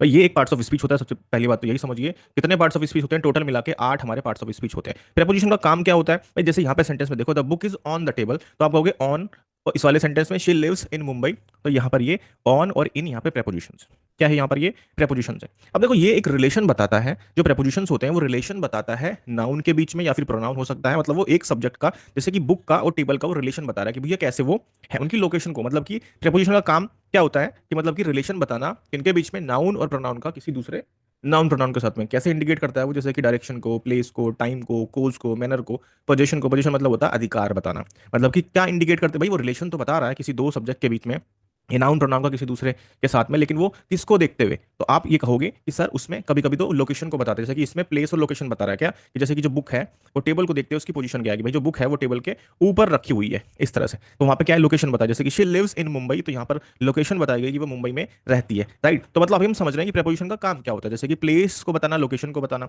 फिर टाइम के लिए अगर हमें टाइम बताना है, जैसे हम कहते हैं कि भाई जनवरी चल रहा है, कि आप कहना चाहते हो कि जैसे मेरा जन्म जनवरी में हुआ, तो आई वॉज बोर्न इन जनवरी, तो तभी हम प्रेपोजिशन का इस्तेमाल करते हैं। तो टाइम के लिए जैसे यहाँ पे टाइम दिया, जैसे टाइम हमें बताना है कि भाई कोई भी जो मीटिंग है वो 5 बजे है, 6 बजे है, तो हम एट का इस्तेमाल करते हैं, राइट। वो क्या है कि वो कौन सा टाइम है, कैसे करना है वो हम बात करेंगे, लेकिन हम अभी ये समझ रहे हैं कि प्रेपोजिशन का काम क्या होता है भाई, जैसे प्लेस को बताना है, टाइम को बताना है, डायरेक्शन की बात कर रहे हैं कि भाई वो कहाँ जा रहे हैं, ठीक है, जैसे he is going to market, जैसे टू हो गया, डायरेक्शन या मूवमेंट को बताना, the ball rolled under the bed की वजह। तो यहां पर आप देखोगे कि हमने इसमें क्या सीखा कि प्रपोजिशन रिलेशन बताते हैं नाउन प्रोनाउन के बीच में, लेकिन किसको इंडिकेट करते हुए, डायरेक्शन को, प्लेस को, टाइम को, डायरेक्शन, मूवमेंट को। और यहाँ पे कोज की भी बात होती है, जैसे कि ही वाज एब्सेंट, वो एब्सेंट है किस लिए, बिकॉज ऑफ इलनेस, जैसे कि they are late due to heavy traffic. Manner को देखते हुए, जैसे कि she wrote the letter with a pen, by, ये भी काफी अच्छा रूल है, बाय और हम विद कब लगाते हैं, ठीक है। पोजीशन के लिए, जैसे पोजीशन मतलब होता है अधिकार बताना, कि this is photo of my family, की ये फोटो मेरी फैमिली की है, तो पोजीशन बता रहा है ना कि मेरी, तो दी the keys to the house are missing, तो ये पोजीशन बता रहा है कि मेरे घर की जो कीज है वो मिसिंग है। तो इतना आपको समझ में आया होगा कि जैसे इन है, ऑन है, एट है, ये सब हमारे प्रेपोजिशंस होते हैं। चलो आगे बढ़ते हैं और अब हम रूल्स की तरफ आगे बढ़ेंगे, ठीक है। चलो देखते हैं, तो रूल नंबर 36 देखते हैं यहाँ पर कि जितने भी प्रेपोजिशंस होती हैं, द अब prepositions always followed by noun और प्रोनाउन, इसके बाद में कंपलसरी होता है कि आपको नाउन या प्रोनाउन आना। जैसे यहाँ पे समझो, मैंने बता दिया ना प्रेपोजिशन का काम क्या होता है, ठीक है। जैसे यहाँ पे समझो, she is sitting on the chair, तो देखो ऑन लिखा है, तो उसके बाद में यहां पर आपको नाउन या प्रोनाउन या फिर नाउन फ्रेज आना जरूरी होता है। बात समझ में आ गई, she is sitting on the chair. तो अगर मैं आपसे यहाँ पे ये भी पूछूं कि बताओ, जैसे कि यहाँ पे प्रेपोजिशन आप कहोगे सर ऑन है, तो द चेयर क्या है, आप कहोगे सर ये सब्जेक्ट है, सब्जेक्ट में भी क्या है, मतलब ये ऑब्जेक्ट के रूप में दे रखा है आपको ऑब्जेक्ट, क्योंकि ये वर्ब की बात है इसलिए ऑब्जेक्ट है यहाँ पर, ठीक है। तो अब आपसे पूछो चेयर यहाँ पे क्या, आप कहोगे सर नाउन। तुरंत मैंने आपको बहुत बार ये भी बताया है कि जैसे कि जब भी आर्टिकल्स होते हैं, जैसे ए है, एन है, द है, वो हमेशा नाउन से पहले इस्तेमाल होता है। जैसे यहाँ पे समझो, दे वेंट टू तो प्रेपोजिशन हो गया, तो इसके बाद आपको यहाँ पर सब्जेक्ट ऑब्जेक्ट लगाना ही पड़ेगा आपको, ठीक है। यहाँ पर मतलब जैसे कि preposition must have an object, object क्योंकि वो भाई बीच में आते हैं, ठीक है। तो यहाँ पर क्या होगा, आपको नाउन प्रोनाउन आपको उसके बाद आना ही होगा। तो they went to the market, तो आपको अगर मैं पूछूं मार्केट क्या है, तो आप कहोगे नाउन है, क्योंकि यहाँ पे क्या दे रखा है आपको, आर्टिकल दिया हुआ है। तो बात समझ में आ रही है आपकी, ठीक है। चलो, सो सी सिटिंग तो ऑन हो गया, टू हो गया, this book is for you, तो देखो यहाँ पर भी क्या है, आपको नाउन प्रोनाउन आपको यहाँ पे दे रखा है, फॉर यहाँ पे क्या है, प्रेपोजिशन है, तो ध्यान रखो, शी इज सिटिंग ऑन, आखिरी में क्या होगा कि ऐसा नहीं कि इसके बाद में कोई ऑब्जेक्ट ना हो, ध्यान रखना सब्जेक्ट नहीं ऑब्जेक्ट की बात हो रही है कि ये preposition must always have an object, और ऑब्जेक्ट क्या हो सकता है, या तो नाउन होगा या फिर वो प्रोनाउन होगा, जैसे यहाँ पे यू प्रोनाउन दे रखा है। एक क्वेश्चन करते हैं, the keys are lying, the keys जो चाप देखा हुआ यहाँ पर की क्या आपको सर, ये नाउन दे रखा है, ये यहाँ पे आर्टिकल है, तो ए एंड दी, ये काफी अच्छा इंटरेस्टिंग रूल है, इसे आप इजीली पहचान सकते हो नाउन को, ठीक है। So the keys are lying, अब यहाँ पे आपको प्रेपोजिशन लगानी है, उसके बाद में आपको यहाँ पे ऑब्जेक्ट भी दे रखा है, द दे रखा है, तो इसका मतलब टेबल यहाँ पे नाउन है, तो इजी होता है नाउन को पहचानना। जैसे तीन उसमें होता है बीच में, कभी कभी एडजेक्टिव भी हो जाता है, जैसे कि द बिग टेबल, तो बिग क्या होगा, एडजेक्टिव होगा, तो ये आप धीरे धीरे चीजों को समझ पाओगे। The keys are lying on the table, हम जैसे कि इन, ऑन और एट, इनका इस्तेमाल जो है वो प्लेस के लिए भी करते हैं, और इनका इस्तेमाल हम टाइम के लिए भी करते हैं, ध्यान से समझो, इन एट ऑन, इसका इस्तेमाल हम प्लेस के लिए भी करते हैं और इसका इस्तेमाल हम टाइम के लिए भी करते हैं, अभी मैं आपको बताऊंगा, ठीक है। जैसे यहाँ पे समझो, अब जैसे कि ऑन का इस्तेमाल कब करते हैं, जैसे कि इन, ऑन और एट, ये तीन प्रपोजिशन बहुत ज्यादा जरूरी है, जो टाइम के लिए भी और प्लेस के लिए भी इस्तेमाल होते हैं। जैसे यहाँ पे समझो, इसको देखो यहाँ पे क्या, the keys are lying on the table, so on यहाँ पे क्यों है, एट क्यों नहीं आया, क्योंकि जब सरफेस की बात होती है, जैसे टेबल है तो टेबल के ऊपर जो सरफेस से चिपका हुआ कोई, जैसे बुक रखी है, कीज रखी है, तो चिपका होना, सरफेस पर होना, उसके लिए हमेशा ऑन का इस्तेमाल किया जाता है प्लेस को बताते हुए। जैसे अगला समझो, यहाँ पर दिया the gift is, the this gift जो, this gift is dash my friend, ये किसके लिए, to my friend, for my friend, for का इस्तेमाल यहाँ पे किया जाएगा। तो कुछ प्रैक्टिस क्वेश्चन भी हम यहाँ पे कर रहे हैं, इसमें क्या सीखा कि कभी भी जो प्रेपोजिशन होता है उसके बाद में अगर ऑब्जेक्ट नहीं दिया तो वो गलत है, कभी भी अंत में नहीं इस्तेमाल किया जाएगा, लेकिन अंत में कुछ कभी कभी इनफॉर्मल वे में इस्तेमाल कर लेते हैं, लेकिन इसके बाद ऑब्जेक्ट आना जरूरी होता है, ठीक है। चलो आगे बढ़ते हैं, ओके। 37 देखते हैं, और इसमें दिया है कि prepositions never stand alone, prepositions कभी भी अकेले नहीं होंगे, जैसे कि prepositions are always part of a prepositional phrase। अब कहोगे सर फ्रेज क्या है, तो देखो अभी मैंने लास्ट एक वीडियो बनाई है जिसमें मैंने क्लोज के बारे में और फ्रेज के बारे में डिस्कस किया है, बताया उसमें क्लोज जो होता है वो हमारा सब्जेक्ट और वर्ब से मिला होता है, लेकिन फ्रेज में सब्जेक्ट हो सकता है लेकिन वर्ब नहीं होगा, ठीक है। वर्ब नहीं होगा, वो एक इंफॉर्मेशन होती है, वो एक इंफॉर्मेशन होती है, केवल वो पूरा पूरा सेंटेंस में, मतलब पूरे सेंटेंस को पूरा करने के लिए एडिशनल इंफॉर्मेशन का काम करते हैं। जैसे यहाँ पे समझो, अब देखो फ्रेज हमारे कई तरह के भी होते हैं, जिसमें से एक है प्रेपोजिशनल फ्रेज, उसको कैसे, जैसे यहाँ पे लिखा है कि I am interested in music, I am interested in music, तो आप सबसे पहले पूछे भाई इन यहाँ पर क्या, यहाँ पर ये आपको प्रेपोजिशन दे रखा है, और हमें पता है प्रेपोजिशन दे रखा है तो उसके बाद में यहाँ पर आपको नाउन प्रोनाउन आपको इस्तेमाल करना ही पड़ेगा, आपको ऑब्जेक्ट लगाना ही पड़ेगा, तो यहाँ पे आपको दे रखा है। लेकिन ध्यान दो, अगर मैं आपसे पूछूं कि यहाँ पर ये इन म्यूजिक यहाँ पे क्या है, तो आप कहोगे सर यहाँ पर ये एक फ्रेज है, यहाँ पे ये एक फ्रेज है, और कौन सा फ्रेज है, यहाँ पर ये प्रेपोजिशनल फ्रेज है, क्योंकि अब उसकी पहचान क्या होती है प्रेपोजिशनल फ्रेज की, कि प्रेपोजिशन के साथ में ऑब्जेक्ट दे रखा होगा, जैसे कि ऑफ द डार्क, तो यहाँ पे प्रेपोजिशनल फ्रेज आपको दे रखा है।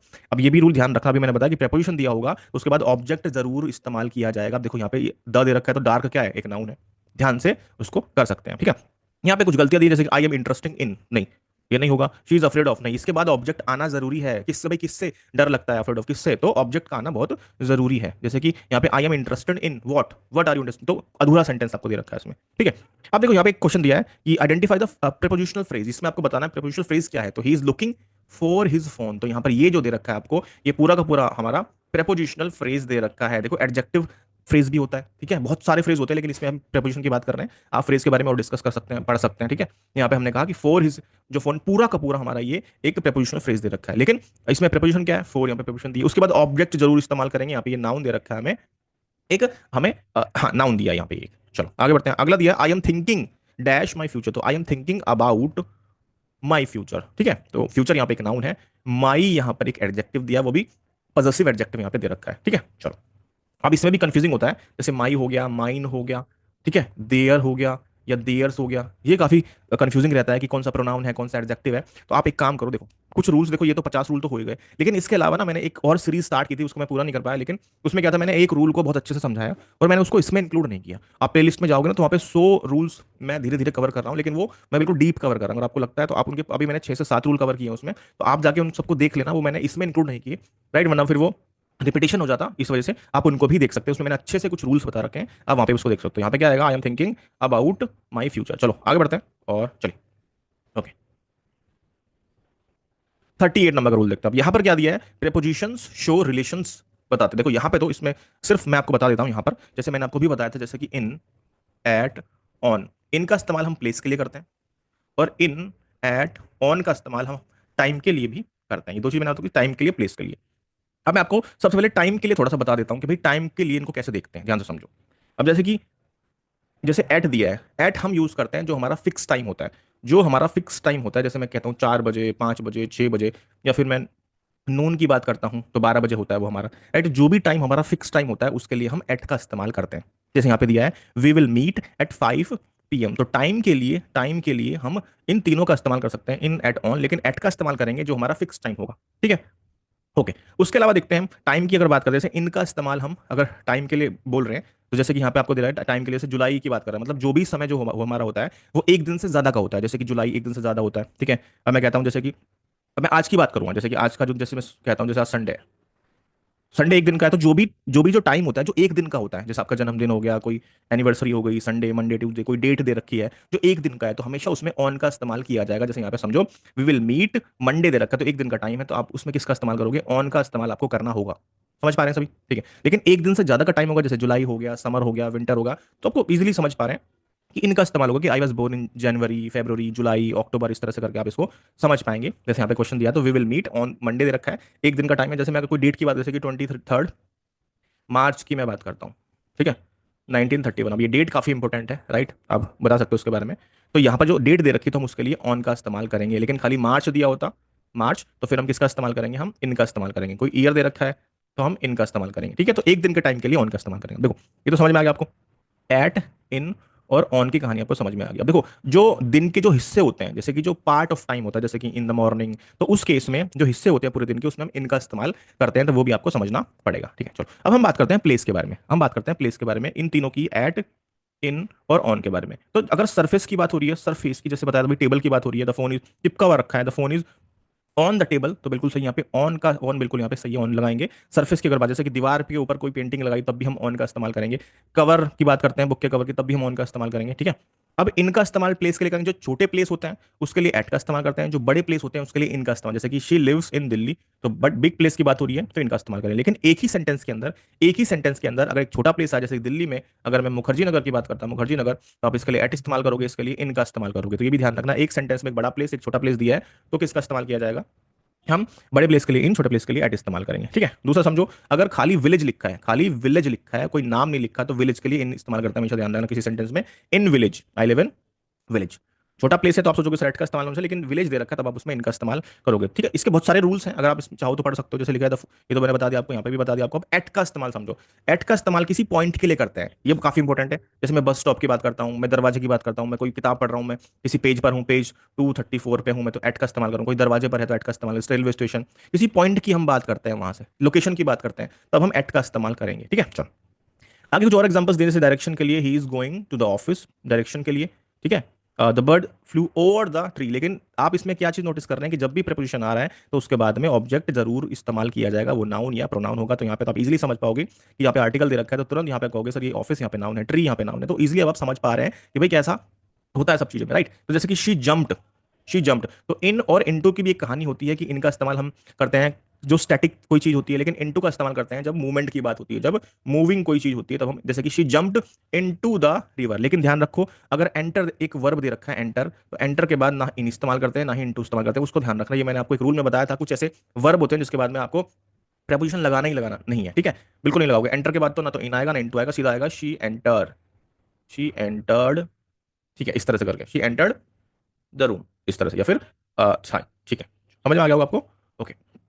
इसके अलावा एक टर्म है फ्रेजल वर्ब, एक होता है फ्रेजल वर्ब। ध्यान रखो फ्रेजल वर्ब क्या होता है, कुछ वर्ब हमारी ऐसी होती है जो फिक्स प्रेपोजिशन लेके चलती है या फिर उसका मीनिंग बदल जाता है। जैसे कि अगर मैं कहूं, जैसे एक वर्ड होता है डील, तो डील इन, और एक होता है डील विद, तो दोनों का मतलब ठीक है, लेकिन डील इन का मतलब होता है जब आप कोई व्यापार करते हो, कोई कपड़ों का व्यापार आपका, तो आप डील कहोगे डील इन क्लोथ्स, इस तरह से। डील विद होता है सिचुएशन बेस होता है कि आप किसी सिचुएशन को डील करना चाहते हो, डील कर सकते हो, तो आई कैन डील विद, ठीक है, सिचुएशन को हैंडल करना।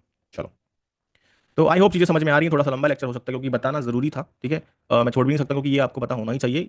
ओके आगे बढ़ते हैं, 39 देखते हैं। तो 39 में आपको क्या समझना है, यहाँ पे मैं आपको यहाँ पे कुछ वर्ब के बारे में समझाने वाला हूँ कि जैसे कि जो हमारी वर्ब होती है वो हमारी दो तरह की होती है, एक होती है हमारी मेन वर्ब, एक होती है हमारी हेल्पिंग वर्ब होती है, ठीक है। लेकिन हेल्पिंग वर्ब के अंदर भी फिर बहुत सारे होते हैं हमारे, मॉडल वर्ब्स होती है, ठीक है, बी वर्ब होती है, हैव वर्ब होती है, लेकिन यहाँ पर मैं मेन वर्ब की बात कर रहा हूँ। मेन वर्ब में एक होता है ट्रांजिटिव, एक इंट्रांजिटिव होता है, उसके बाद फाइनेट वर्ब होती है और नॉन फाइनेट वर्ब्स होती है। तो मैं यहाँ पर आपको फाइनेट और नॉन फाइनेट वर्ब्स के बारे में आपको बताने वाला हूँ, जो मेन वर्ब का हिस्सा होती है उनको कैसे समझेंगे यहाँ पर देखते हैं। किसके बारे में, फाइनेट वर्ब और नॉन फाइनेट वर्ब्स।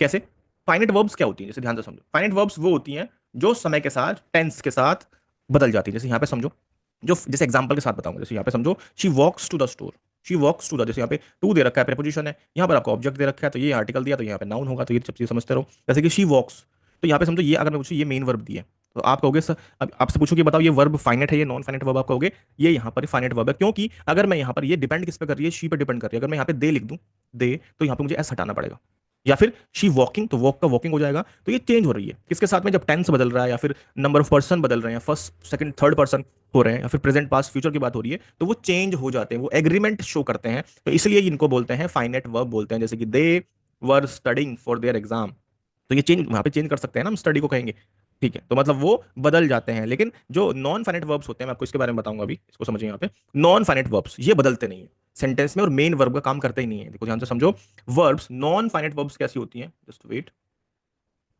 हाँ, non finite verbs that do not have a tense और do not have function as the main verb, और उसका कोई असर पड़ता भी नहीं है, they can not stand alone as the predicate of a sentence. भाई अगर ये नहीं समझ में आ रहा है, ठीक है, एग्जांपल के साथ समझते हैं, एग्जांपल के साथ समझते हैं। देखो यहाँ पे ये तीन तरह की होती है, ये आपने अक्सर सुना भी होगा, इन्फिनेटिव्स, जेरेंट्स, पार्टिसिपल। ये बता, अभी एक रूल बताने वाला हूँ इसलिए आपको बता रहा हूँ। तो नॉन फाइनेट वर्ब्स हमारी तीन तरह की होती है, इन्फिनेटिव्स होता है, जेरेंट्स होता है, पार्टिसिपल होता है। अब एक एग्जांपल समझो यहाँ पे, यहाँ पे दिया है to swim in the ocean is my favourite activity. तो देखो टू स्विम, यहाँ पे ये चेंज हो ही नहीं सकती है, माई फेवरेट एक्टिविटी ये बिल्कुल भी चेंज नहीं हो रही है यहाँ पे।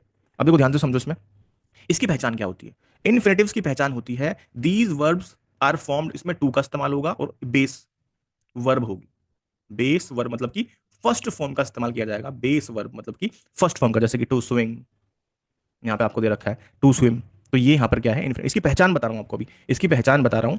जैसे कि जेरेंट्स क्या होते हैं और पार्टिसिपल, ये काफी अच्छा है। जेरेंट्स क्या होती है, जैसे कि ये तो नाउन की तरह लगती है, जैसे मैं कहता हूँ swimming, swimming is my favourite activity, तो आप देखो यहाँ पे स्विमिंग दे रखा है, कैसे, अब आप कहोगे सर ये तो नाउन की तरह, ये सब्जेक्ट की तरह काम करते हैं। जैसे समझो these verbs that ends I N G, verb के अंदर are function as a noun in a sentence, जैसे कि स्विमिंग, ईटिंग, रनिंग, क्योंकि ये वर्ब से बनी हुई है, आईएनजी लगा रखा है, और ये किसकी तरह काम कर रही है, ये एक सब्जेक्ट की तरह, ऑब्जेक्ट की तरह काम करती है, नाउन की तरह काम करती है। Gerunds can be used as a subject, object and complements in a sentence. जैसे एक एग्जांपल मैंने बताया कि swimming is my favourite activity, तो आपसे पूछे स्विमिंग यहाँ पर क्या है, तो सब्जेक्ट, लेकिन ये यहाँ पर आपको एक वर्ब दे रखी है, कौन सी, वो जेरेंट आपको यहाँ पे दे रखी है, क्योंकि इसकी पहचान क्या है, आईएनजी दिया होगा और सब्जेक्ट और ऑब्जेक्ट की तरह इस्तेमाल होगी। और सब्जेक्ट ऑब्जेक्ट कौन इस्तेमाल होता है भाई, नाउन तो इस्तेमाल होता है ना, ठीक है।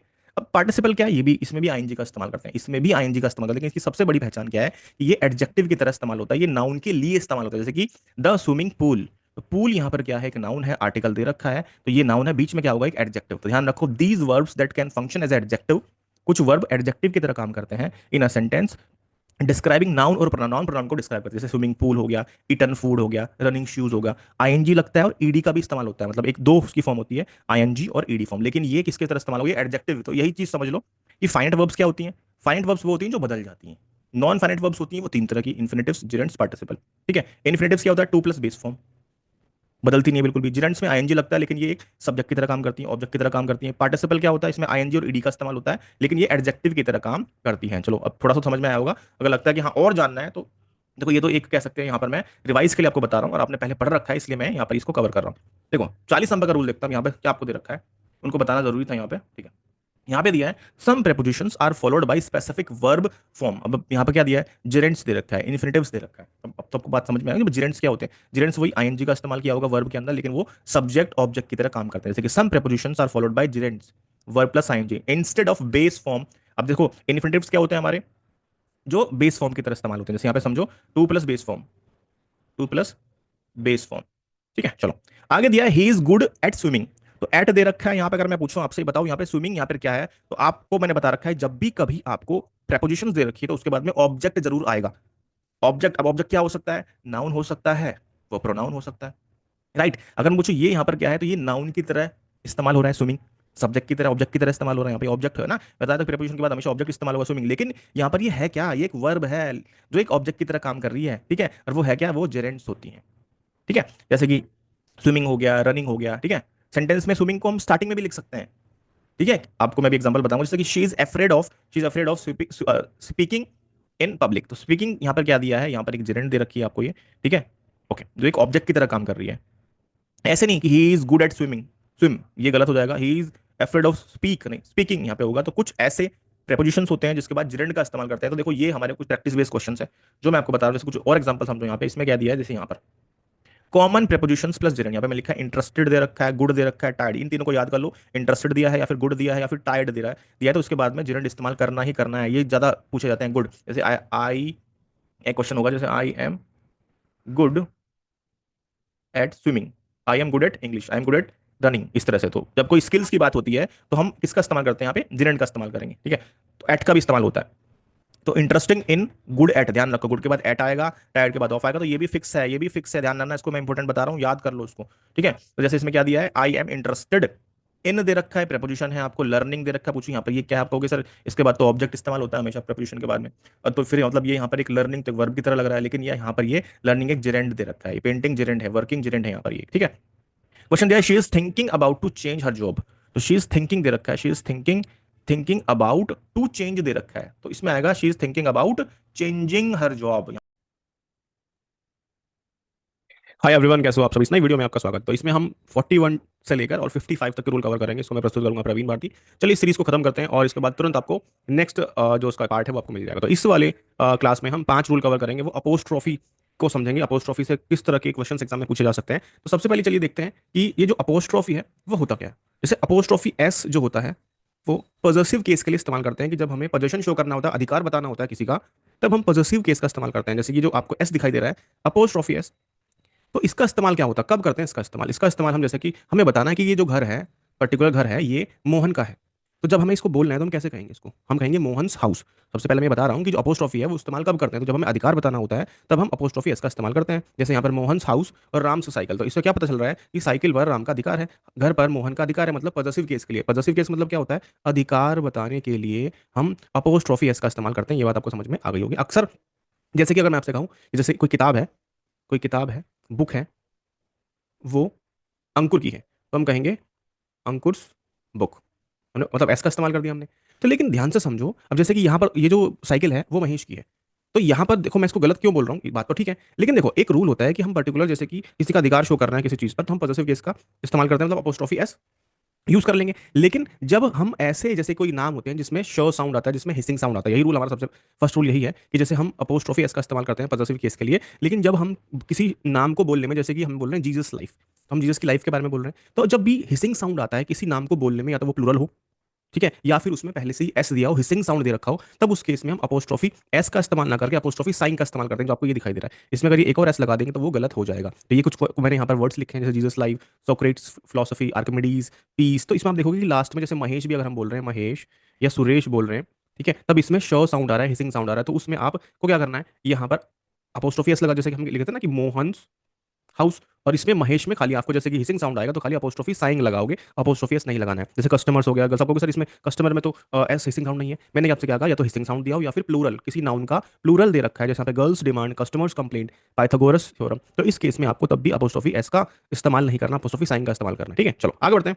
और नेक्स्ट रूल हमारा 42 है, इसमें इसी का ही रूल है हमारा कि जैसे मैंने आपसे कहा कि अपोस्ट्रोफी एस का इस्तेमाल हम पॉजेसिव केस के लिए करते हैं, अधिकार बताने के लिए करते हैं। जैसे कि यहाँ पर हम बोल रहे हैं कार्स डोर, कार के दरवाजे, भाई बात तो ठीक है, ये जो दरवाजे हैं वो कार के हैं, फैंस ब्लेड, जो फैन है उसके ब्लेड है, मतलब जैसे जो फैन है उसके ब्लेड है, राइट। लेकिन चेयर्स लेग, अब चेयर है, चेयर के लेग है, टेबल्स वुड, जो लकड़ी है वो टेबल की है। लेकिन आपको ध्यान रखना है कि जो हम अपोस्ट्रोफी एस जो यूज करते हैं वो हमेशा लिविंग थिंग के लिए करते हैं, जैसे मोहन, सोहन, मतलब जो लिविंग थिंग है उसके लिए हम अपोस्ट्रोफी एस का इस्तेमाल कर रहे हैं। लेकिन जो निर्जीव केस होगा, जो नॉन लिविंग थिंग्स होगी, जैसे कार, फैन, चेयर, उस केस में अपोस्ट्रोफी एस यूज नहीं करते हैं। We never use apostrophe S with non living things. तो उस केस में कैसे करेंगे, हम ऑफ का इस्तेमाल करेंगे, हम एक प्रेपोजिशन ऑफ का इस्तेमाल करेंगे, ठीक है। एक ऑफ ये वाला होता है, एक ऑफ ये वाला होता है, ये भी ध्यान रखना, ये भी इंपॉर्टेंट है प्रेपोजिशन का रूल। तो यहाँ पर हम ऑफ का इस्तेमाल कर रहे हैं, इसको ऐसे लिख रहे हैं, डोर, डोर्स ऑफ कार। अगर एक की बात हो तो डोर ऑफ कार, दो की बात है तो डोर्स ऑफ कार ज्यादा की, ठीक है। Flame, blade of fan, legs of chair, would of table, मतलब यहाँ पर भी हमने पोजीशन बता दिया, लेकिन हमने प्रेपोजिशन ऑफ का इस्तेमाल करके यहाँ पे नॉन लिविंग थिंग का पोजीशन बताया। तो ध्यान रखना, पहले केस में हिसिंग साउंड, सेकंड हमारा नॉन लिविंग थिंग्स, तीसरा अब देखो यहाँ पर ना कुछ एक्सेप्शंस भी हैं। यहाँ पर आप कहोगे सर जैसे कि duty's call, nature's call, India's population, jury's decision, stone's throw, ये कुछ हमारे नॉन लिविंग थिंग्स हैं, लेकिन इसमें हम फिर भी हम अपोस्ट्रोफी एस का इस्तेमाल करते हैं। तो आपको ध्यान रखना कुछ एक्सेप्शंस है, जैसे कि टाइम के लिए, वेट के लिए, डिस्टेंस के लिए, प्लेस के लिए। अब हम किसी प्लेस की बात करते हैं लेकिन followed by superlative adjectives, superlative adjective, जैसे कि यहाँ पर देखेंगे हम किसी स्थान की बात हो रही है, जैसे यहाँ पर द टाउन्स बेस्ट रेस्टोरेंट, तो यहाँ पर सुपरलेटिव डिग्री की बात हो रही है, तो किसी जगह की बात हो रही है, तो उस केस में हम टाउन्स बेस्ट रेस्टोरेंट बोल देंगे। यहाँ पे कुछ ध्यान आपको, इसको जैसे माइंड्स आई, क्या क्या भाई माइंड जो है उसकी आंखें होती हैं, तो कुछ केस में ये हमारे पर्सोनिफाइड होते हैं, पर्सोनिफाइड नाउन, मतलब हम मान लेते हैं उनको कि वो सजीव हैं, जैसे कि माइंड्स आई, यहाँ पर नेचर ड्यूटीज कॉल, ठीक है, फॉर्चून्स फेवरेट, सोल्स जर्नी, अब जैसे कि सोल्स की जर्नी होती है क्या, हम बोल देते हैं, ठीक है, तो ये कि यहाँ पे ध्यान दो, इसको हमने पर्सोनिफाइड कर दिया है, इसको हमने मान लिया है कि वो जीवित है, ठीक है। चलो बात समझ में, आपको ये कुछ याद करना है, यहाँ पे कुछ टिक करना, जैसे ये निडल ये वाला इंपॉर्टेंट है, फर्स्ट वाला इंपॉर्टेंट है, ठीक है, यहाँ पर ये, और अगर हम बात करें लास्ट वाला, और ये यहाँ पर ये, तो मैंने टिक करे, इनको एक बार पढ़ लेना कि भाई ये, अब रूल पे मत जाना कि भाई निर्जीव वस्तुएं हैं,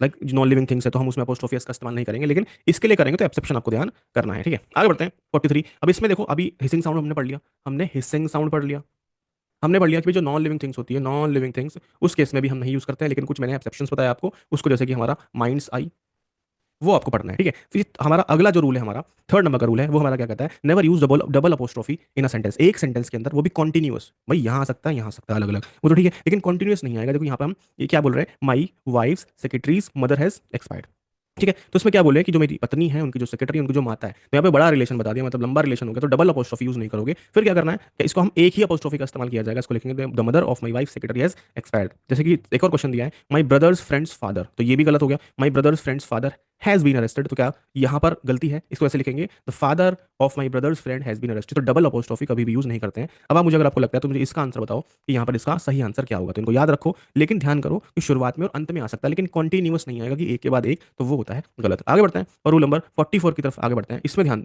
इसमें क्या दिया, नेवर यूज अपोस्ट्रोफी एस, भाई ये अपोस्ट्रोफी एस होता है with possessive pronouns. Possessive pronouns क्या होते हैं, जैसे कि हमारा माइन हो गया, योर्स हो गया, जैसे यहाँ पर, तो अब जो पॉजेसिव प्रोनाउंस होते हैं उनके साथ में अपोस्ट्रोफी एस यूज नहीं करोगे। अब भाई सब ये तो पता होना चाहिए ना कि पॉजेसिव प्रोनाउन क्या होते हैं, पॉजेसिव एडजेक्टिव क्या होते हैं। जैसे यहाँ पे लिखा है योर्स, भाई ये जो है ये योर्स है, ये है हमारा पॉजेसिव प्रोनाउन, ये जो आपको दे रखा है, तो ये जो इस तरह से करके लिखेंगे वो गलत हो जाएगा। जैसे यहाँ पर आर्स जो होता है, क्योंकि जो आर है, आर ड्यूटी, तो वो हमारा पॉजेसिव एडजेक्टिव हो जाता है, ठीक है, लेकिन ध्यान दो वही अंतर है, जैसे मैं आपसे कहता हूँ आर क्या है और आर्स क्या है, तो आप कहोगे सर ये पॉजेसिव एडजेक्टिव है और ये हमारा पॉजेसिव प्रोनाउन है, तो इसको भी एक बार देख लेना, मैंने अच्छे से बता रखा है, प्रोनाउन चैप्टर में मैंने अच्छे से बताया, एक चैप्टर मैंने अपलोड कर रखा है, उसको जाकर देख लेना, उसमें अच्छे से बताया, तो आप इसको ध्यान रखना है, ठीक है। चलो आगे बढ़ते हैं, और रूल नंबर 5 इसका, और हमारा रूल नंबर 45, मैंने इसमें आज अपोस्ट्रोफी के आपको रूल बताया। अब देखो इसके अपोस्ट्रोफी के लगाने से सेंटेंस का मीनिंग भी चेंज हो जाता है, जैसे कि रोहन एक नाउन है, मोहन एक नाउन है, एंड एक कंजंक्शन है यहाँ पर, तो रोहन एंड मोहन्स फादर, देखो इसके लिए, इन दोनों के लिए यहाँ पर अपोस्ट्रोफी का इस्तेमाल है, तो इसका मतलब यहाँ पर हम ये मानेंगे, अगर इस तरह से दे रखा है कि वो रोहन और मोहन के पिताजी एक ही हैं, इसलिए सिंगुलर की बात हो रही है,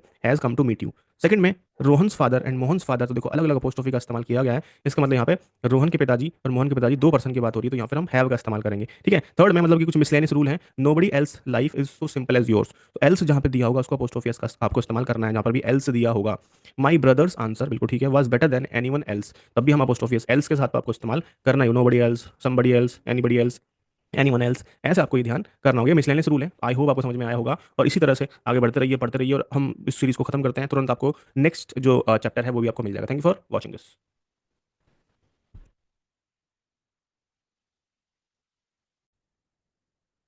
हाय एवरीवन, तो ये हमारा लास्ट लेक्चर है, इसमें हम 46 टू 50 के रूल कवर करेंगे, और आई होप आपको ये सीरीज अच्छी लग रही है, राइट। तो देखो आज के जो 5 रूल है हमारे, वो स्ट्रैटेजी भी है, और मैं आपको ये भी बताऊंगा कि भाई जो पिछले जो लेसन है उसको देखना क्यों जरूरी है। पहली चीज समझो, यहाँ पे हम 5 रूल डिस्कस करने वाले हैं, 5 स्टेप में मैं आपको बताऊंगा, लास्ट है। जैसे कि अगर आप इसको पूरी सीरीज को देख रहे हो तो आपको क्या चीज ध्यान, देखो अभी इससे पहले मैंने स्टार्टिंग 1 2 3 4 इस तरह के जो लेक्चर्स थे हमारे, मैंने इसमें बीच बीच में रूल्स आपको बताए थे। तो जैसे कि आपको कोई क्वेश्चन करना है, किसी भी एग्जाम के लिए आप तैयारी कर रहे हैं, कोई क्वेश्चन आपके पास है, उसमें एरर आपको आइडेंटिफाई करना है, आपको मतलब आपको ग्रामर के रूल्स दे रखे हैं, तो आपको क्या चीज देखना है किसी सेंटेंस के अंदर, सबसे पहले तो उस सेंटेंस को अच्छे से समझो, पहला रूल यही है, स्टेप नंबर 1, कि सबसे पहले उस सेंटेंस जो दे रखा है आपको, उसको अच्छे से पहले देखो, यहाँ पर रीड द सेंटेंस केयरफुली, पूरा पढ़ो, उसके स्ट्रक्चर को देखो, फिर आपको क्या ध्यान देना है, एरर छांटने की कोशिश करो। जैसे मैंने आपको सब्जेक्ट वर्ब एग्रीमेंट के मैंने बहुत सारे रूल्स आपको बताए, आपकी उसमें उसने कोई सेंटेंस मतलब एग्रीमेंट तो गलत नहीं किया उसने, वहाँ पे सिंगुलर वर्ब लगनी थी, प्लूरल लग गई है, प्लूरल है सिंगुलर, इस तरह से आपको ध्यान देना है। एग्रीमेंट देखोगे कि सब्जेक्ट क्या है, सिंगुलर है प्लूरल है, ठीक है, उस तरह से कि भाई जैसे मैंने कुछ आपको रूल भी बताए थे, कुछ सेंटेंस ऐसे होते हैं, जो कुछ नाउन्स ऐसे होते हैं, राइट, जो दिखने में जैसे हमारे जैसे मैथमेटिक्स हो गया, फिजिक्स हो गया, ये सब दिखने में हमारे क्या है, प्लूरल है, लेकिन वो सिंगुलर इस्तेमाल होते हैं, ठीक है, वो मैंने कुछ आपको रूल बताए थे। जैसे कि चिल्ड्रन जो होता है, जैसे चिल्ड्रन वर्ड है, ठीक है, आपको बताइए प्लूरल केस है, प्लूरल नाउन आपको दे रखा है, लेकिन ये सिंगुलर की तरह दिखाई देता है। जैसे उसके बाद मैंने आपको बहुत सारे वर्ड, जैसे सीजर्स, राइट, कुछ अब मैंने आपको काउंटेबल अनकाउंटेबल नाउन्स के बारे में बताया था ना, जैसे कि शुगर होता है, मनी होता है, लगेज बगेज, इन्फॉर्मेशन नॉलेज, ये सब आपको बताया था, ठीक है। ओके, तो आपको क्या देखना है, सब्जेक्ट वर्ब एग्रीमेंट एक बार चेक कर लेना, अगर आपने रूल नहीं देखा है, पूरा चैप्टर देखना है तो 1 घंटे के अंदर पूरा चैप्टर देख लोगे, एग्जाम से पहले जाकर प्लेलिस्ट चेक करो, ठीक है। अब ऐसा नहीं कि नहीं मैं आपको सारे रूल बता दूं, मैं तो ऐसा नहीं है, लेकिन मैंने इंपॉर्टेंट आपको बताने की कोशिश करी है। उसके बाद टेंसेस देखो, टेंस तो गलत नहीं दिया कि भाई टेंस पास्ट है, फ्यूचर है, प्रेजेंट है, क्या है, टेंसेस नहीं आते हैं, तो सबसे पहले प्रेजेंट, पास्ट और फ्यूचर, क्योंकि जब तक आपको टेंसेस नहीं आएंगे आप एक्टिव पैसिव नहीं कर पाएंगे, आप नरेशन नहीं कर पाओगे। हाँ, एक चीज़ और समझो, इस रूल के अलावा आपको एक्टिव पैसिव भी पढ़ के जाना है। अगर आप सीडीज की तैयारी कर रहे हैं, एसएससी की तैयारी कर रहे हैं, तो एक्टिव पैसिव भी पूछे जाते हैं और नरेशन भी पूछे जाते हैं। नरेशन तो मैंने अभी इस चैनल पे नहीं पढ़ाया है, लेकिन हाँ एक्टिव पैसिव मैंने पढ़ा दिया है। तो आप प्लेलिस्ट में जाओगे या फिर थोड़ा सा वीडियोज में आप चेक करोगे तो आपको एक्टिव पैसिव की पूरी 1 घंटे की क्लास मिल जाएगी, और उसको देखने के बाद आप क्वेश्चन बिल्कुल भी गलत नहीं करोगे। तो उसमें एक फायदा आपको ये भी मिलेगा कि मैंने उसमें टेंसेस के बारे में आपको बताया, क्योंकि 12 में से 8 का ही एक्टिव से पैसिव बनाया जा सकता है। वहां पर मैंने टेंसेस की पहचान बताई है। टेंसेस को पढ़ने का सबसे अच्छा तरीका वही होता है कि सबसे पहले आपको देखते ही क्वेश्चन का जो हेल्पिंग वर्ब जो होती है वो हमें मदद करती है। जैसे कि मैं आपसे कहता हूँ शी एट एन एप्पल, इस तरह से।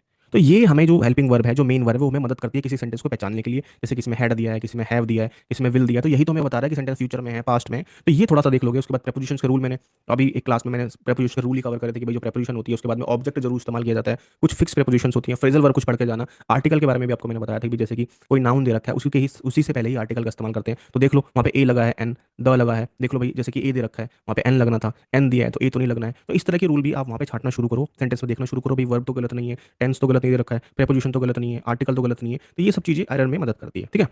फिर सही रूल बताओ, मतलब check if a rule is violated, मतलब अगर रूल जो है वो गलत है तो फिर उसको करेक्ट करना शुरू करो, ठीक है। एलिमिनेशन मेथड यूज करो। जैसे आपके पास 4 ऑप्शन दे रखे हैं, तो 4 ऑप्शन में से आप, ये भी हमें मदद करता है। जैसे कि एक्टिव पैसिव तो मैंने 4 ऑप्शन की मदद से ही कराया है, मतलब कि एलिमिनेशन मेथड मैंने इस्तेमाल किया है एक्टिव पैसिव को कराने में, ठीक है। तो ये भी अच्छा है कि भाई जैसे आपके पास 4 ऑप्शन है तो देखो कि ये तो बिल्कुल हो ही नहीं सकता, उसके पहले आप कट कर दो, फिर जो बच्चे आपको लगता है कि हाँ ये हो सकता है, फिर आप क्वेश्चन को करना स्टार्ट करो, ठीक है। जैसे कि पहला step, second, third, fourth, fifth sentence को पढ़ लो, एरर छांट लो, फिर सही रूल अप्लाई करो, एलिमिनेशन एक बार देख लो, वेरीफाई द करेक्शन, जो आपने करेक्शन किया, फिर उस सेंटेंस को आप फिर से पढ़ के देखो कि आपको सही साउंड निकल के आ रहा है, आपने उस एरर को लगा दिया, फिर अब सेंटेंस को पढ़ के देखो कि हाँ अब ये पढ़ के मुझे सही लग रहा है, ठीक है। अब मैं कुछ यहाँ पे क्वेश्चन भी आपको कराऊंगा। जैसे यहाँ पर 5 क्वेश्चन दे रखे हैं, जैसे कि each of the boys, question मैं आपको ऑलरेडी करा चुका हूँ रूल कि ईच ऑफ दे रखा है, तो यहाँ पे पी एन और एस वी का इस्तेमाल करते हैं। तो यहाँ पे हैव में गलती है, तो देखो ध्यान से समझो, हैव का हैज हो जाएगा। ये रूल मैं आपको ऑलरेडी करा चुका हूँ, बस रिवीजन करा रहा हूँ कि भाई ये सारे रूल एक बार पूरा पढ़ लो, ठीक है। तो हैज का यहाँ पे हैव के प्लेस पर हैज आ जाएगा। अब जैसे अगर मैं पूछूं आपसे, बताओ यहाँ पर ये जो बुक है ये कौन सा पार्ट्स ऑफ स्पीच है, तो आप बताओगे सर बुक जो है यहाँ पर क्या है, नाउन है, क्योंकि आर्टिकल दे रखा है तो आर्टिकल के बाद में नाउन का ही इस्तेमाल करते हैं। अगर वो 2 आपको वर्ड दे रखे हैं, 3 होंगे तो बीच में एडजेक्टिव होगा। अब देखो अगर क्वेश्चन में इस तरह से दिया हो, each of the boys has an book, अब एन बुक तो नहीं होगा ना भाई, ये भी मैंने आपको ऑलरेडी बता दिया है कि ए एन का इस्तेमाल कहाँ पर करते हैं, साउंड देख के करना होता है हमें। सेकंड हमें दिया है I am looking forward to meet you soon. अभी हम इन क्वेश्चन को करेंगे, ये 5 क्वेश्चन है आपको करना है। जैसे इसमें रूल लग गया ना, तो डायरेक्टली हमने रूल देखा भाई, रूल बेस्ड क्वेश्चन दे रखा है, टेंस बेस्ड क्वेश्चन दे रखा है। जैसे क्वेश्चन यहाँ पे दिया है I am looking forward to meet you, अब यहाँ पर जो है टू मीट जो है वो नहीं इस्तेमाल करेंगे, टू मीटिंग इस्तेमाल होगा। जैसे यहाँ पर क्या है, look forward after the phrase, अब यहाँ पे फ्रेज दे रखा है, मैं ऑलरेडी बता चुका हूँ फ्रेज का मतलब क्या होता है। फ्रेज हमारा एक एडिशनल इन्फॉर्मेशन होता है। लुक फॉरवर्ड टू के बाद में आपको जिरेंट का इस्तेमाल करना होता है। अब ये मत करना जिरेंट नहीं बताया आपको मैंने, जिरेंट जो होती है हमारी उसमें वर्ब में आईएनजी फॉर्म का इस्तेमाल करते हैं। So I am looking forward to meeting you soon, तो यहाँ पर ये सही होगा, क्योंकि वर्ब के बारे में भी बताया था कि जो वर्ब होती है वो एक मेन वर्ब होती है, एक हेल्पिंग वर्ब होती है। जो मेन वर्ब होती है वो transitive, intransitive, finite. Finite verb क्या होती है, जो बदल जाती है, ठीक है। जैसे यहाँ पर जो राइट वर्ड लिखा है, यहाँ पर ये जो राइट है ये हमारी फाइनेट वर्ब है, ये बदल जाएगी, रोट हो जाएगी, रिटर्न हो जाएगी। लेकिन जो नॉन फाइनेट वर्ब्स होती है वो 3 तरह की होती है हमारी, ठीक है। ऑलरेडी इसमें से जैसे हमारा एक जिरेंट होता है, एक इन्फिनेटिव होता है, एक पार्टिसिपल होता है, 3 मैंने आपको बता दिया। थर्ड क्वेश्चन दिया she didn't wrote the letter yesterday. देखो यहाँ पे टेंस की गलती दे रखी है। जैसे हमें पता है कि भाई ये जो टेंस है, डिड का इस्तेमाल है, मतलब ये पास्ट इंडेफिनिट आपको दे रखा है, वो भी नेगेटिव है उसका, तो यहाँ पर रॉट सेकंड फॉर्म का इस्तेमाल नहीं करते, यहाँ पे फर्स्ट फॉर्म का इस्तेमाल किया जाएगा। सेंटेंस को अगर हमें इसको अफर्मेटिव बनाना तो ये बनेगा she wrote the letter yesterday. हमें पता कैसे चला, देखो यहाँ पे यस्टरडे जब दे रखा है भाई ये पास्ट में होगा, तो यहाँ पर भी हमें इस तरह की भी चीजें देखनी है। ये सेंटेंस में आखिरी में यस्टरडे दिया है, टुमारो दिया है, तो वो भी हमें बताता है कि जो सेंटेंस है वो किस चीज में हमें बनाना है, ठीक है। चलो आगे बढ़ते हैं, नेक्स्ट रूल देखते हैं हम। और इसमें दिया है the man which I so was my teacher. तो देखो ये भी हमारा जो ये बीच में अगर आपसे कहूँ विच यहाँ पर क्या दे रखा है, तो ये भी ऑलरेडी मैं रूल बता चुका हूँ आपको, ठीक है। विच जो है हमारा ये रिलेटिव प्रोनाउन है, ये रिलेटिव प्रोनाउन आपको दे रखा है। जैसे हु दैट विच, ये सेंटेंस के अगर बीच में आते हैं तो आपको क्या ध्यान है, जब ये सेंटेंस के बीच में होंगे तो आपको जो इससे पहले वाला जो सब्जेक्ट होगा उसके अकॉर्डिंग आप यहाँ पे वर्ब लगाओगे। लेकिन यहाँ पर क्या गलती है, जैसे मैन के बारे में बात कर रहा है, जो किसी पर्सन के बारे में, पर्सन के लिए हम या तो हु इस्तेमाल करते हैं या हम हुम इस्तेमाल करते हैं, विच यूज हम नहीं करते हैं, वो ध्यान रखना। तो विच यहाँ पे गलती है, विच की जगह हम या तो हु इस्तेमाल करेंगे या फिर हुम का इस्तेमाल किया जाता है। अब जैसे इसमें क्या दिया है, द मैन हुम आई सो वाज माई टीचर, तो जिनके बारे में बात हो रही है, ठीक है। तो द मैन हुम आई सो वाज माई टीचर, ठीक है। चलो ये रूल पढ़ लेना, मैंने प्रोनाउन में बहुत अच्छे से बता रखा है इसके बारे में, कभी विच हु दैट कहाँ यूज करते हैं, क्योंकि ये भी काफी अच्छा रूल है। She is going to the market yesterday, अब देखो इसमें समझो यहाँ पे यस्टरडे दे रखा है, जब यहाँ पे यस्टरडे दे दिया है तो वही चीज आप देखोगे टेंस की गलती दे रखी है, जब यस्टरडे दे रखा है तो इसको मैं पास्ट इंडेफिनिट बनाना पड़ेगा। करेक्ट करेक्ट क्या होगा, she went to the market yesterday. तो ये हम इससे हमें चीजें क्या समझ में आई, देखो अब यहाँ पर ये मैंने रूल को अच्छे से समझा दिया, यहाँ पर थोड़ा सा उसको पढ़ लोगे तो आई होप आपको ये जो सीरीज़ है वो पसंद आ रही है। बार बार इसको देखो, अगर आपको लगता है कि हाँ एक बार में समझ में नहीं आया तो बार बार इसको देखो, ठीक है। और ये सीरीज़ के अलावा भी अगर आपको लगता है कि हाँ मेरा पढ़ाई आपको समझ में आ रहा है, ठीक है, तो इस चैनल पर बहुत सारे लेक्चर्स हैं जो आपको मदद कर सकते हैं आपके एग्जाम में, राइट। चलो एक छोटा सा कमेंट तो करके, जब आपने पूरी सीरीज़ खत्म कर दी है और आपको कुछ भी ऐसा लगता है कि हाँ मेरा कॉन्फिडेंस बूस्ट हुआ है और अब मुझे, राइट, मुझे एक तरीका मिला है कि मुझे पूरे चैप्टर कैसे पढ़ना है और किस तरीके से पढ़ना है, तो आई होप ये जो लेक्चर्स आपको मदद कर रहे हैं, right. Thank you for watching this, जय हिंद।